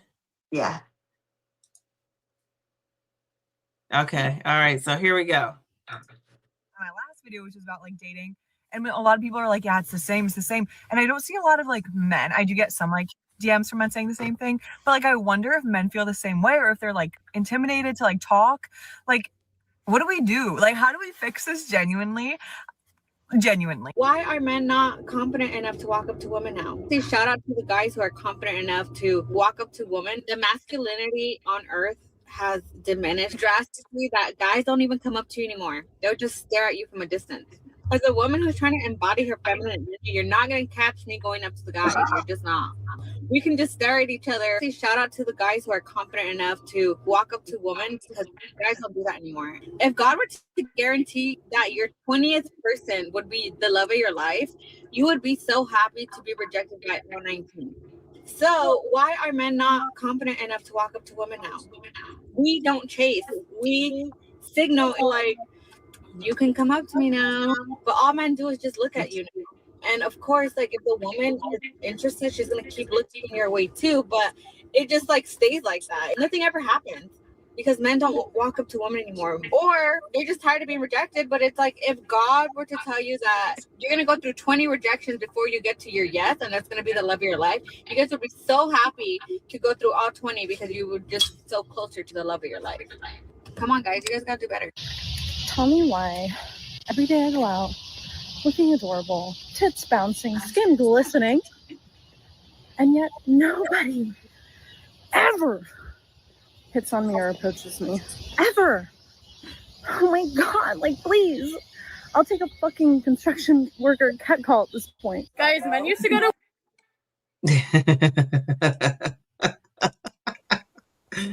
Oh my gosh. So what do you guys think about that? So I like when the lady said, I like when that lady said, can you hear me? Yeah. Okay. I like when the lady said to the, she was saying, what if a guy knew? Because I think Mel said it, earlier. Sometimes men, not all men, we're never talking about all men, but sometimes men are, don't want to approach a woman because they don't want to be shot down or they don't want to be rejected. I guess it's the better term. And so she said, what if you were a man and God said, okay, your 20th person is going to be your person, but you got to approach 20 people. Would you do it then? So she's saying, like, have the confidence to go up, and you just never know. One of those women are not going to reject you. But I think that's kind of hard especially if you're somebody who's been rejected. It's easy to say if you're going and you're hitting it out the bar, you're walking up to Perfectly Pamela, and every time you go up to a Perfectly Pamela, she's like, oh, can I get your number? Certainly you can. But if you're walking up to a Perfectly Pamela and she's like, no, I'm not interested. So many of those I could kind of see where you would kind of be discouraged. You know what I mean? So what do you ladies think about that? That's a great question. Why aren't men approaching women? What do you think? Well, I think I already said the reasons why I think, and some of it isn't think. I mean, men who are in my life have said it, and sometimes, sometimes I personally believe that there is more of a fear when women are grouped together. And a lot of times women like going out in groups together. And I see this, and I've had men say, well, I didn't really want to bother you. You look like you were having fun with your friends, but they catch me before I walk out, or I'll go to the restroom and then they follow behind me, which is kind of creepy. But do you know what I mean? So yeah, a lot of them, I think, are intimidated by going up to women who are with friends and things like that. So it's good from time to time to go to lunch, take yourself to lunch, go to a cafe, go to have coffee in the middle of the day if you work from home instead of working in your office, go and sit somewhere. And this was all advice I was given. I am not a dating coach or anything near it. But the woman that I worked with or hired, she that was one of the things she said. So she said, don't always be hanging with a bunch of friends and stuff. She said, sometimes, especially during the day, go out by yourself, have a cup of coffee, take your laptop, take a good book, go to a restaurant, go to a lounge by yourself, go to a comedy show by yourself. So yeah, I that's my opinion. I 100% agree with that. Shay, My you're on mute. guy friends told me that taking your friends when you're trying to meet somebody out, like out is like taking sand to the beach. That was the analogy they use. Like, why would you take sand to the beach? So why, in other words, why would you go with some, like, that's your competition, right? So and when you hate to put it like that, but that is, and then sometimes you can be interested in a guy and then he likes your friends. You know what I'm saying? So I think I think that's, if you could do it, you muster up that confidence to go by yourself. I think that's a great strategy. Would you do that, Pamela? Have you done that? Would you do it, or have you done that? I have done it. I don't really do it too much anymore. But I will say the last time I was approached by somebody, I was out by myself. I was shopping and he ended up helping me get something off of a shelf and then gave me his business card. And I never called him. I don't know. But yeah, I will say that it's true. They're more likely to approach when you're by yourself. I would agree with that. Now, Pamela, why do you think that men aren't approaching women? Like, if it's a thing, why do you think that might be? I think that part of it is fear of rejection. And then as somebody, I just kind of saw it briefly in the comments, somebody said that for so many years we told them quit gawking at women. Now we want them to come up to women and say something. And I mean, I feel like they're kind of intimidated by a lot of women now, they're not sure how to approach it. Yeah. And I think so we'll listen to this guy who talks too, because and I don't know if I could play a lot of what he says, because he does a lot of cursing, more so than we just heard. But he's one of those guys that thinks like women just want to be kept and taken care of, and they don't add a whole lot of value to the man. Like, that's kind of like his thought as I was watching it. But I don't know. I think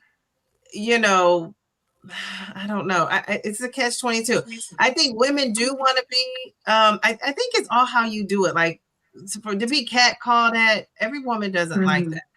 So I think that's different than somebody approaching you and at a bar or a club or a lounge or at a grocery store, wherever you are.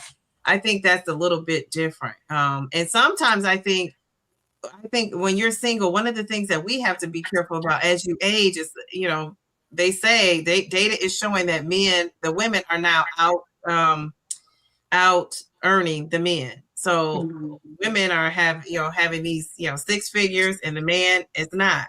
And so then you have that disparity going on, and conversation about being equally yoked. So when you're equally yoked, I always thought it matched up with like your values and beliefs as far as the Bible is concerned. But you could be equally yoked with finances too. Does that come into play? So would you be like Ebony Williams? I don't know if you know who Ebony Williams is. Here recently, she went to a sperm bank and had a baby because she couldn't find a guy, but she blew up the internet because she was talking about she wouldn't date a bus driver. She's an attorney, and she was on the Real Housewives of New York, and she has her own podcast now. So she's successful. And she was saying how she wouldn't date a bus driver because they wouldn't be aligned, financially. She didn't think that they would be aligned, and people gave her the hardest time for that. And I don't know if you guys know Candy and Todd, but I love me some Candy Burris from the Real Housewives of Atlanta. And now her and her husband are divorcing, and he's doing everything that Mama Joyce was worried that he was going to do. So I know Mama Joyce is somewhere sipping her cocktail. Like, she's talking. I told you. So, so I just thought, geez, oh man, you got to worry about that too. So I'm just going to deal with it. But she had him do sign a prenup, and now he's contesting the prenup. And some men have been successful overturning that prenup. And now he's in her house. He won't leave out. She thought she had all her I's dotted and her T's crossed. And so I would do that. In order for somebody to marry me, you would have to sign a prenup, because if I was to get married tomorrow, he would have 50% of my pension. 50%. Can you imagine? I didn't work 32 years and he just gets 50% of my pension. It used to be here in Ohio after 7 years. And then, of course, the men in charge changed it to like immediately. And even before, like if you get married and let's say, you know, you have to, your child doesn't even get access to your money. Your husband comes first. Like it's like, yeah, it has to be, you can't even sign for that to happen. It's like a process you have to go through. So they're watching out for these men. So I think, you know, men always have each other's back. Women have to have each other's back. You know, you got to be telling your aunts, your cousins, your sisters, your BFFs, you know, to protect their interests, especially as you get older. And I know people say like, oh, it's not romantic to have a prenup. I don't care about romance. Where's the romance when it breaks down? And I'm not saying I want it to break down or it's going to break down, but I think just like insurance, you get insurance on your car just in case it breaks down. I think you got to have like that prenup at our ages. Now, maybe you could be a little bit romanticized about it all in your 20s and 30s, but in your 50s, again, watch me. Because if I come on here with some guy saying, oh, this is my BFF, my BFF, I just love him. This is my true love. When you see me being an old fool, let me know. Because I don't want to be an old fool out here. I just don't. I don't. So what do you guys think? Would you get a prenup? Would you have them sign a prenup? You know, would you date somebody that didn't earn as much as you? I mean, if you can take care of yourself, I just don't, I'm never going to say never that I wouldn't date somebody who earned less than me, but he needs to be forward thinking, have a plan for retirement, things like that. You can't be like 50 years old talking about the 3 businesses you gon' establish. Like, okay, you're 50. What is your plan to retire? Like, and if we're having those, I'm not going to even get to that point, to be honest. I don't, you know, we'll have to see what happens. But I'm just saying, for me, it's not about your annual salary. It's more about what are your assets. I guess it's really about a lot of it. Some of it is about assets and retirement and a plan. I don't want to take care of a man, and I'm just not built for that. So, and I know myself, so that's not going to work. So we're not going to even get to that point because I'm gonna find out, and I might even do a background check. I've done that. I did that with my last boyfriend. So yeah. So I mean, that's kind of what's in my heart. I just think it's the right thing to do. I need to know these things. Yeah. And I'm okay with you making less than me, but be able to take care of yourself and have some assets. I can't willingly go into a situation with someone who has no assets. We probably not going to even get to the first kiss because I'm going to already know what that's going to look like. And you're going to be intimidated and you're going to have a problem with me traveling for work. My ex didn't make as much as I made. He was retired. He was retired military and he had a business on the side.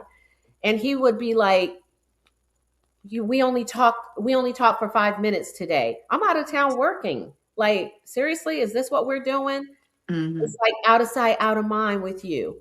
Really? So it was tough.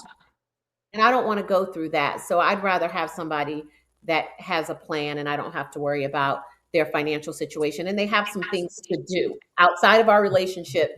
You have hobbies, you have friends, you have things to do so that I don't feel burdened by you. I want to be with somebody and miss them. I don't want to be up under them 24/7. WB, how are you? Thank you. She says the Diva Trio. We love that. Thank you. Thank you so much. Let's give her a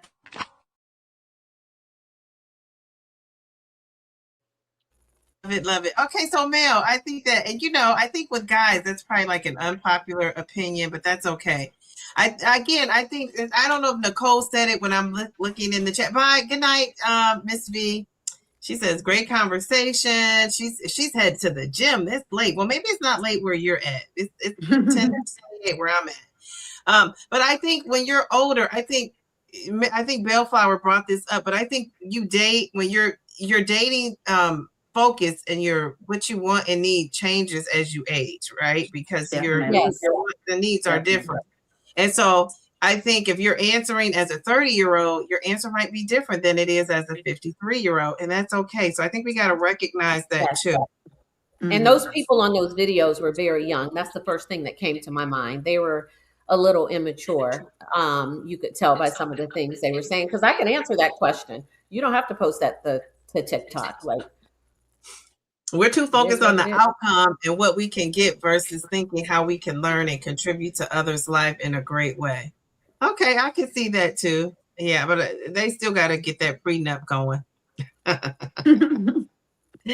I think there's a lot of confusion on the part of both male and female with traditional roles, and some women still like traditional roles and some don't, and the social etiquette rules are changing.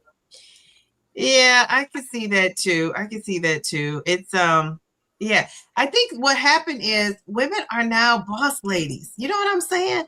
Like women aren't like the traditional role was a woman being in the house, cooking dinner, taking care of the kids and all of that. Once women are out in that workforce, just like you are, and bringing home as just as much money as you are, the dynamics are going to shift. Unless you are a woman that can bring that down, tone that down, and some women can and do a great job at it, but a lot of women and men that have that disparity, they don't usually last. They just don't. And the thing with that too, the traditional roles in today's economy, it's very hard for a one income household. Unless you're just really making that much money to take care. In those days when it was, the wife was at home taking care of the kids, the men were able to pay the mortgage, buy all the food, pay all the bills, Yeah. have a car. His wife had a car too. She didn't work, but she had a car to go to the store to get the groceries that he was paying for. Right. You can't do that these days unless you're just really banking. So Yeah, and I disagree wholeheartedly with what. Yeah, I agree. I disagree with what JC said. I don't think most women feel that way right now. Like for me personally, I know you're not talking about me, but in general, I don't take the posture of women expect men to come to the table with everything when they're half functional. We're talking about women who are bosses. We're talking about women who are well beyond six figures, having to protect themselves in a society where, unfortunately, it does favor men. And so we have to, as women, sort of, I think, navigate being bosses at work. And the reason why we are in these professions and we've worked so hard to educate ourselves and to get into business ventures like we have is out of necessity, because we did have a lot of men who fled their homes and stuff and left women. Black women have always been the foundation of our families. It is, for the most part, and there are a lot of Black men who do step up, and they are stepping up, and they're single fathers, but for the most part, for me, that's definitely not my situation. And I have a lot of friends, they're not expecting men to come to the table with anything except for respect, being able to take care of yourself. And I think it's low expectations to think that men should do otherwise. So, yeah. I definitely don't want a man to take care of me. I can take care of myself, but I want him to at least meet me where I'm at. I don't want a man, like I'm too far in my life. Like you said, you have to have planned for the future. I'm too old to have somebody who has not thought about the future at this point. Somebody who's still trying to become a rapper at age 45, 50. Come on now. You passed that stage. If you didn't make it by now, you're not going to. Let's look at what's next. That's been there, done that. So that's so cute. But I just at least be at my level, or somebody who hasn't had a job. This is a thing too, I noticed, especially with the younger guys. So when that younger guy was talking to me, and I do have younger guys approaching me, and it's like, where do you work? Okay, I'm not working right now. What's the last job you had? I haven't worked, in 9 months. 9 months. What have you been doing for 9 months? To me, that's just a red flag to me, because the men I know are going to get out there and hustle for their family, for themselves. They're not going to go without a job. And don't you notice the young people, even they're too good to work at McDonald's or the fast food. When I was growing up, I worked at Wendy's. You know, now people, some of these young kids, they won't work there. They gotta start off at the top. And it doesn't always work that way. So that's the kind of stuff I'm looking for. Like, what is your work ethic? If I lost my job tomorrow, I would be doing something. I wouldn't just be sitting at home writing out a plan. Mm-hmm. I'm going to get a job somewhere else, and I'm going to, you know, stay there, go to school part-time until I do what my other career would be, which is at this point, I probably would be a real estate agent or a lawyer. One of those two would be like a passion of mine that I would do. But I wouldn't be sitting around waiting for, I don't know. I just would. In the meantime, I'm not going to start out as a lawyer or a real estate agent. I'm going to have to take classes, and you know that's going to require time. So I'll get a job somewhere else, bringing in money until I can make those things happen. And I'm noticing sometimes men aren't doing that. Well, I'm going to tell you that's not the guy for me, because I'm always going to be doing something. I'm never going to be sitting around twiddling my thumbs waiting for a check to roll in. I'm going to be going out and getting the bacon and the eggs. You know what I'm saying? Right. I think that's a red flag, and that doesn't have to have, that's a mindset. That's not really I'm coming with all the, you know, all the money just like you are. That you got to have that mindset. That guy has to have that mindset, because you know, look what happened with a lot of people who had these high-powered jobs, lost their jobs in the last 6 months. What are they doing now? And I can see how you would, you know, you're just going to sit back and see what kind of happens and collect your unemployment. But when your unemployment runs out, you should have a plan of, now what am I going to do? Like, it shouldn't be like, okay, my unemployment ran out, it's going out in 2 weeks, and you don't have a plan. So I'm looking for somebody like that, that's like planning ahead and has goals, and you know, they know what they want, and they may not be exactly there, but they know what it takes to get, and they're doing things like you can see it. You know what I'm saying? Right. So I guess, okay, so she says did I read this already? How we're too focused on the outcome and what we can get versus thinking. Okay, I think I read that. Okay, I saw JC's comment. I saw a comment that was interesting. Okay, well, this one says, I love going out. The last couple of times, some of my girlfriends forgot their card. Oh, so you had to pay, huh? Oh, that's not cool. I would leave your card and see what they do the next time. Which I've never left a card, but geez, oh man. You know what? Yes. I'm sorry. You know what I was going to say? I'm sorry. I was just reading something in the comments, and I think that what's interesting is sometimes, I don't know if this has happened to you ladies, but you might meet someone and they say, I can't believe you're single.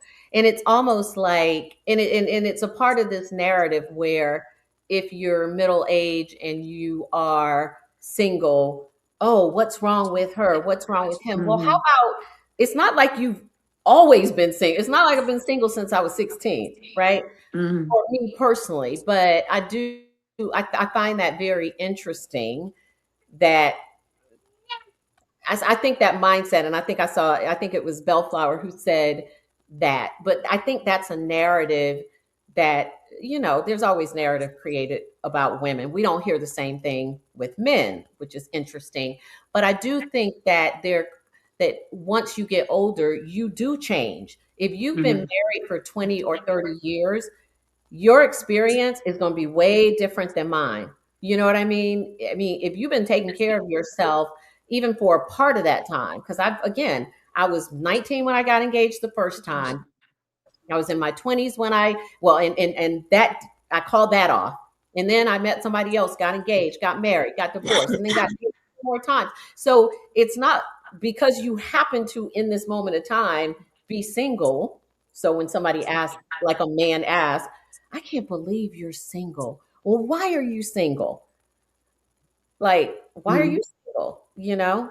So it just, you know, it's almost like this assumption, like you've never been married or anything. So it's a narrative. That's my answer to the question. So the next time someone asks you, why are you still single? Because I just got out of prison.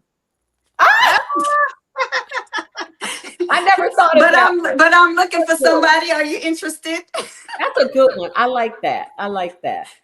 Well, I I think like you're right. I think there is that thing out there, like if you haven't been married and or if you're not married, you know, something's wrong with Something's you. Like what's wrong. wrong with you that you're not married? Why does it have to be me? Why Yeah. can't it be them? Yeah. And I'm going to tell you, you know, the first time, and so I say to people, you got to know people's story, because the first time I was engaged, I've been engaged twice. I do call myself the runaway bride, but for good reason. The first time I was married, you know, I was with and I'm going to tell more about this story, but again, I can't share it right just yet. But let's just say he was cheating. We were in college. Everybody knew that he was cheating, but me. I was like the last to find out. And so should I stay with somebody that's cheating? Like, no, I'm not going to stay with somebody that is cheating.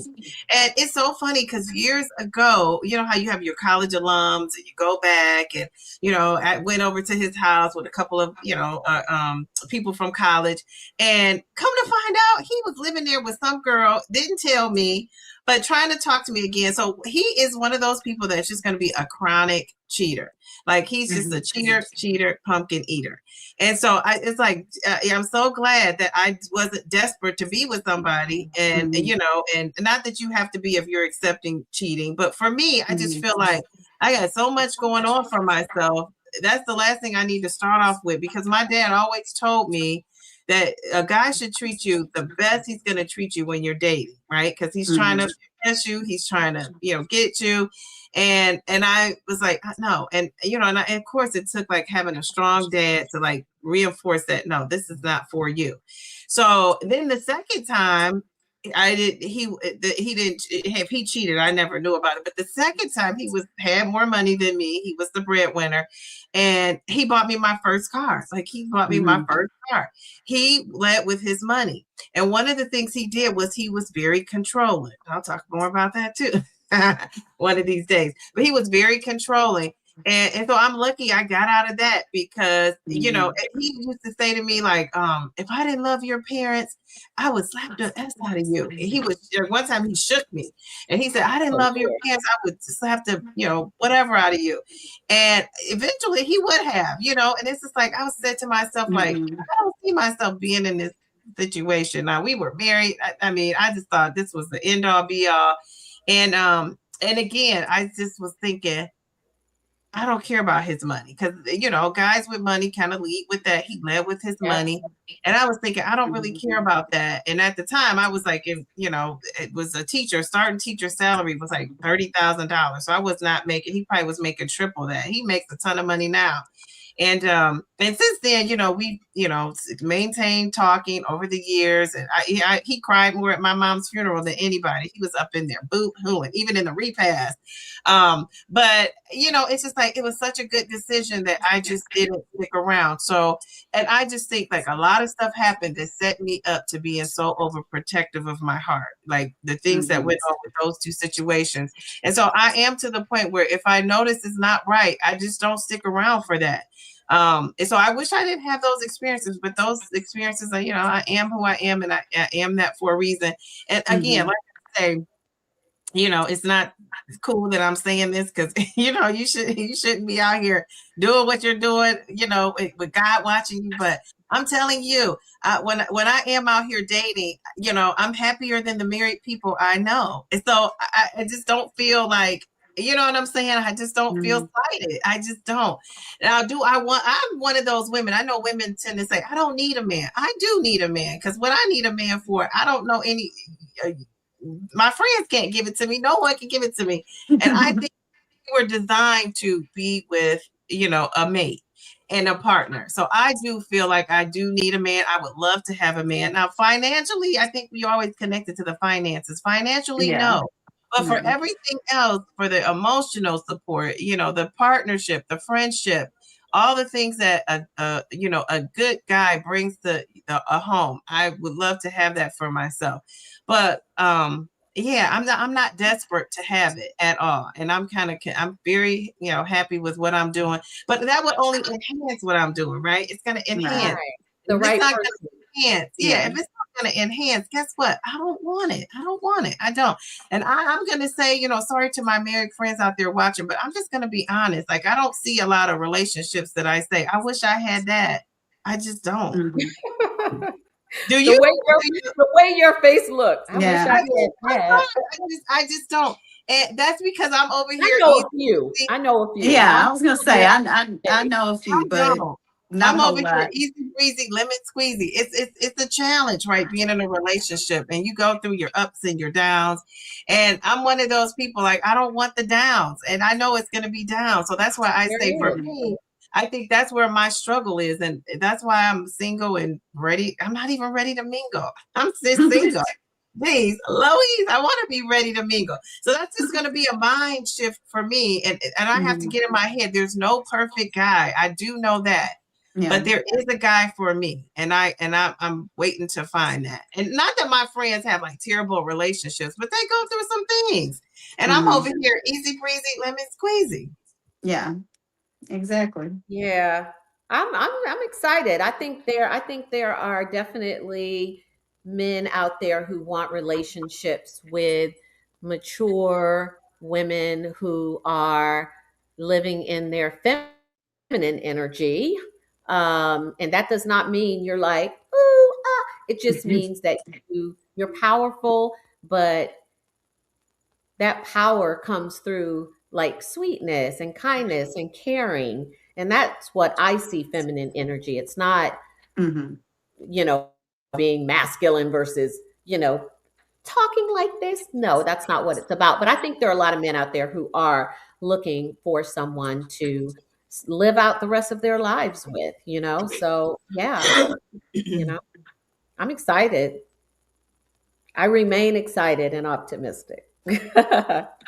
Well, you kind of have to be. You kind of have to be. And I think it's going to be. And I will say this for all the married people out there. You know, I love a good married couple. And I think you know, even if you're married, I think like Joe. I don't know if that was Joe. I think that was Miss Brenda that said everybody has baggage. It's just a matter of who's willing to unpack yours. Absolutely, absolutely. We all do have baggage. I just think that, you know, you'll find your person. You know. And again, I don't know. I just feel like I want to be easy breezy, lemon squeezy with somebody. Is that possible to be easy breezy, lemon squeezy? Because it seems like, you know, geez, Louise, we're in our 50s. So we're already kind of established. I always feel like, isn't it going to be hard for somebody to move with you or you to move with somebody? Do you ever wonder that? Yeah. Like, how is that person going to fit into what you have going on? Would you leave your house and go I'm perfectly with fine with him keeping his house and I keep my house and you live there and we meet up during the day and then you go home at night and I can sleep comfortably in my bed and don't have to worry about you rolling over on me or stealing the covers. That's so hilarious. But hey, but I've heard other people say that as well. I mean, I try not to think about it because when you start thinking about it, you're like, oh man, I got to give up part of my bathroom, or he got to give up part of his bathroom because I mean, he can sleep over from time to time, keep a toothbrush here or something. the other bathroom. Like, why do men like to share bathrooms with women? Like, dude, there's another bathroom, a full bathroom over there. Like, go to that. Like, what's the big deal? You don't want me to share a bathroom with you? Oh, yeah, really? Yeah. It's just hilarious. Yeah, I think my dad, Joe, is why I am. It's really skirted some terrible relationships, like, and just kind of being aware of, you know, what to expect and what to look for and all of that. So, yeah, that's the thing. But again, I'm not knocking marriage. I just, like I said, I don't see it. My parents' marriage was kind of like that, where I was like, oh, this is so cool. You know, to see my stepdad and my mom's relationship was a beautiful thing. But I don't really see a whole lot of that going on where it's just like, dang, I want to do that. You know, think about it. You're arguing with somebody, you're sharing your space. You know, it's times where you're in the same house and you walk past and don't speak. And I love people who have the rule, don't go to bed angry and upset. But sometimes women can't do that. They would say, like, oh, we haven't talked in days. It's like, geez, Louise, can you imagine living in the house with somebody and you haven't talked? So, you know, all those things. I'm so set in my ways that It's just gonna take. I need what's her name? Ayala Van Zant is gonna have to come over and give me some therapy. Me and my future husband, my 36-year-old.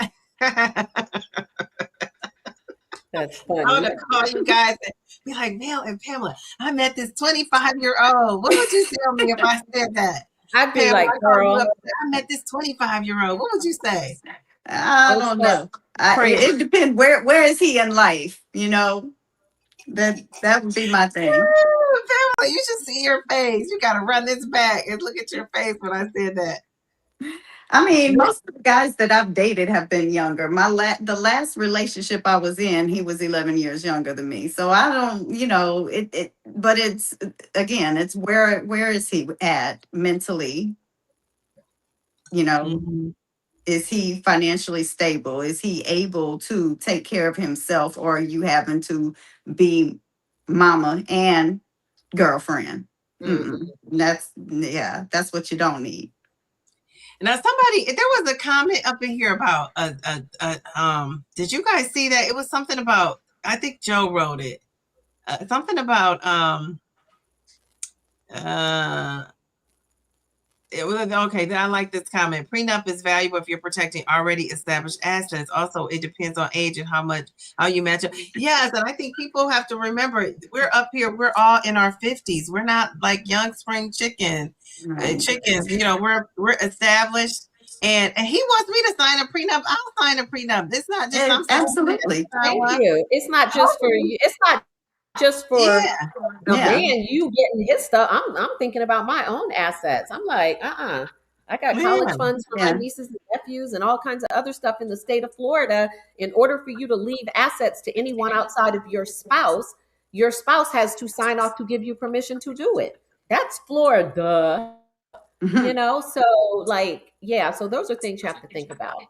Yeah. Well, but JC, haven't you been married for a long time? So I think you've been married 20 plus years. Yeah, that's a whole different animal. Yeah, your situation is so different. You guys that have been married for years and years, if you're not out here dating now in 2026, it's a whole different ball game.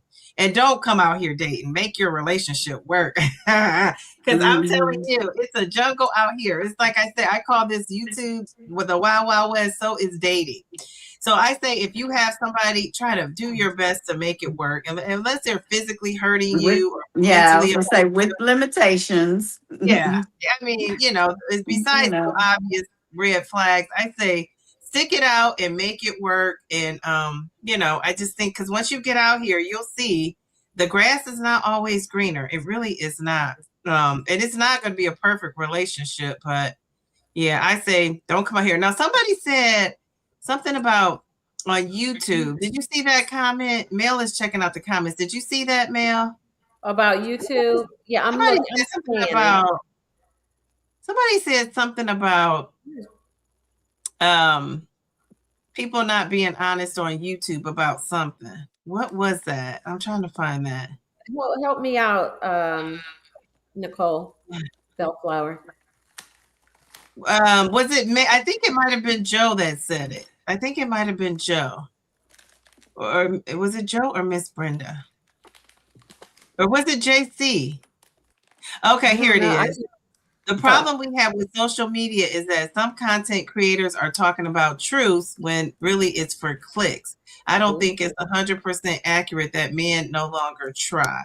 I don't believe that either. Yeah, that's true. Yeah, and then the one girl, she cracked me up. She's like, yeah, I'm glistening. My boobs are popping. I got this going on. I got that going on. Like 20-something years old. Girl, Yeah, I can totally see that. And I do see there are some men who don't necessarily want to approach women. I don't think that's true. And it could be where she's going too. We don't know where she's hanging out at. I think all that comes into play. Or how are you presenting yourself?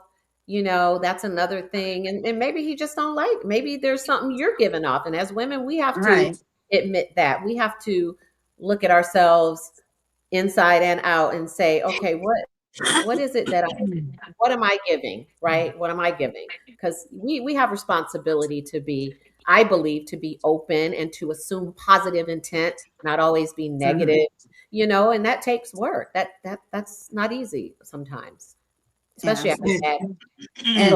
And to that point, Shay, like you said, she said that she was out there glistening and her boobs bouncing and everything. Well, what kind of man are you wanting to approach There you? you go. Thank you. You know, There because you go. that's not what I want to do to get a man's attention, because that's not the type of man that I want. Period. Mm-hmm. There's that. Davina said, she said, come to the table. He needs to build the table. That's right, Davina.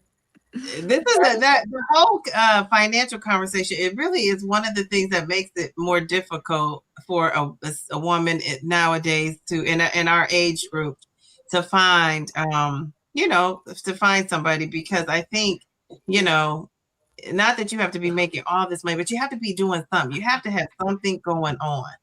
You really do. Especially, I have young kids. A kid. So I just think you got to have something going on. I'm currently twiddling my thumbs while retirement rolls on in. I love that. Very good.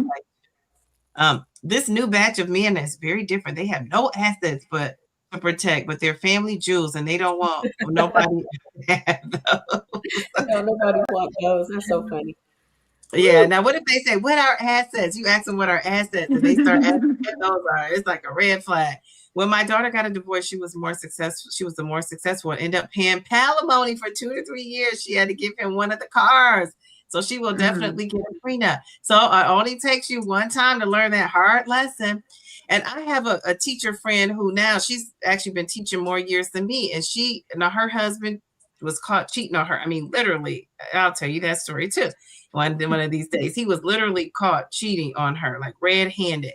And so now she can't retire. She's, she has a little part-time job. She's a teacher, and she can't retire because when they divorced, she divorced him over that cheating. He got 50% of her pension. So because of that, she can't afford to retire. Now, I'm sorry. I'm not going to be in that situation at all. And her situation happened. She married him. They have been married a long time. Like, I want to say 20 plus years, 20, 25 years. So, she did all the right things. The law just changed, and who knew the law was going to change? Right. And this wasn't prepared for it. So now I know somebody who told me, it's one of our YouTube subscribers that everybody probably knows. I'm not going to say who it is, but she told me that she had these papers, and she had her ex-husband sign the papers, and he was signing that prenup, and that's how she got out of it. So I said, oh my goodness, I know. And there was just a smart move for her, because, that took her responsibility away from having to get him half. It's just crazy. All right. So let's wrap this up. Do you guys see any other comments in there? We've been on here for, almost 2.5 hours, breaking it down. Just look at the time, girl. What a good topic. So before we leave, the single ladies, do you have plans tomorrow, and what are they? And then we're out of here. What are your plans tomorrow?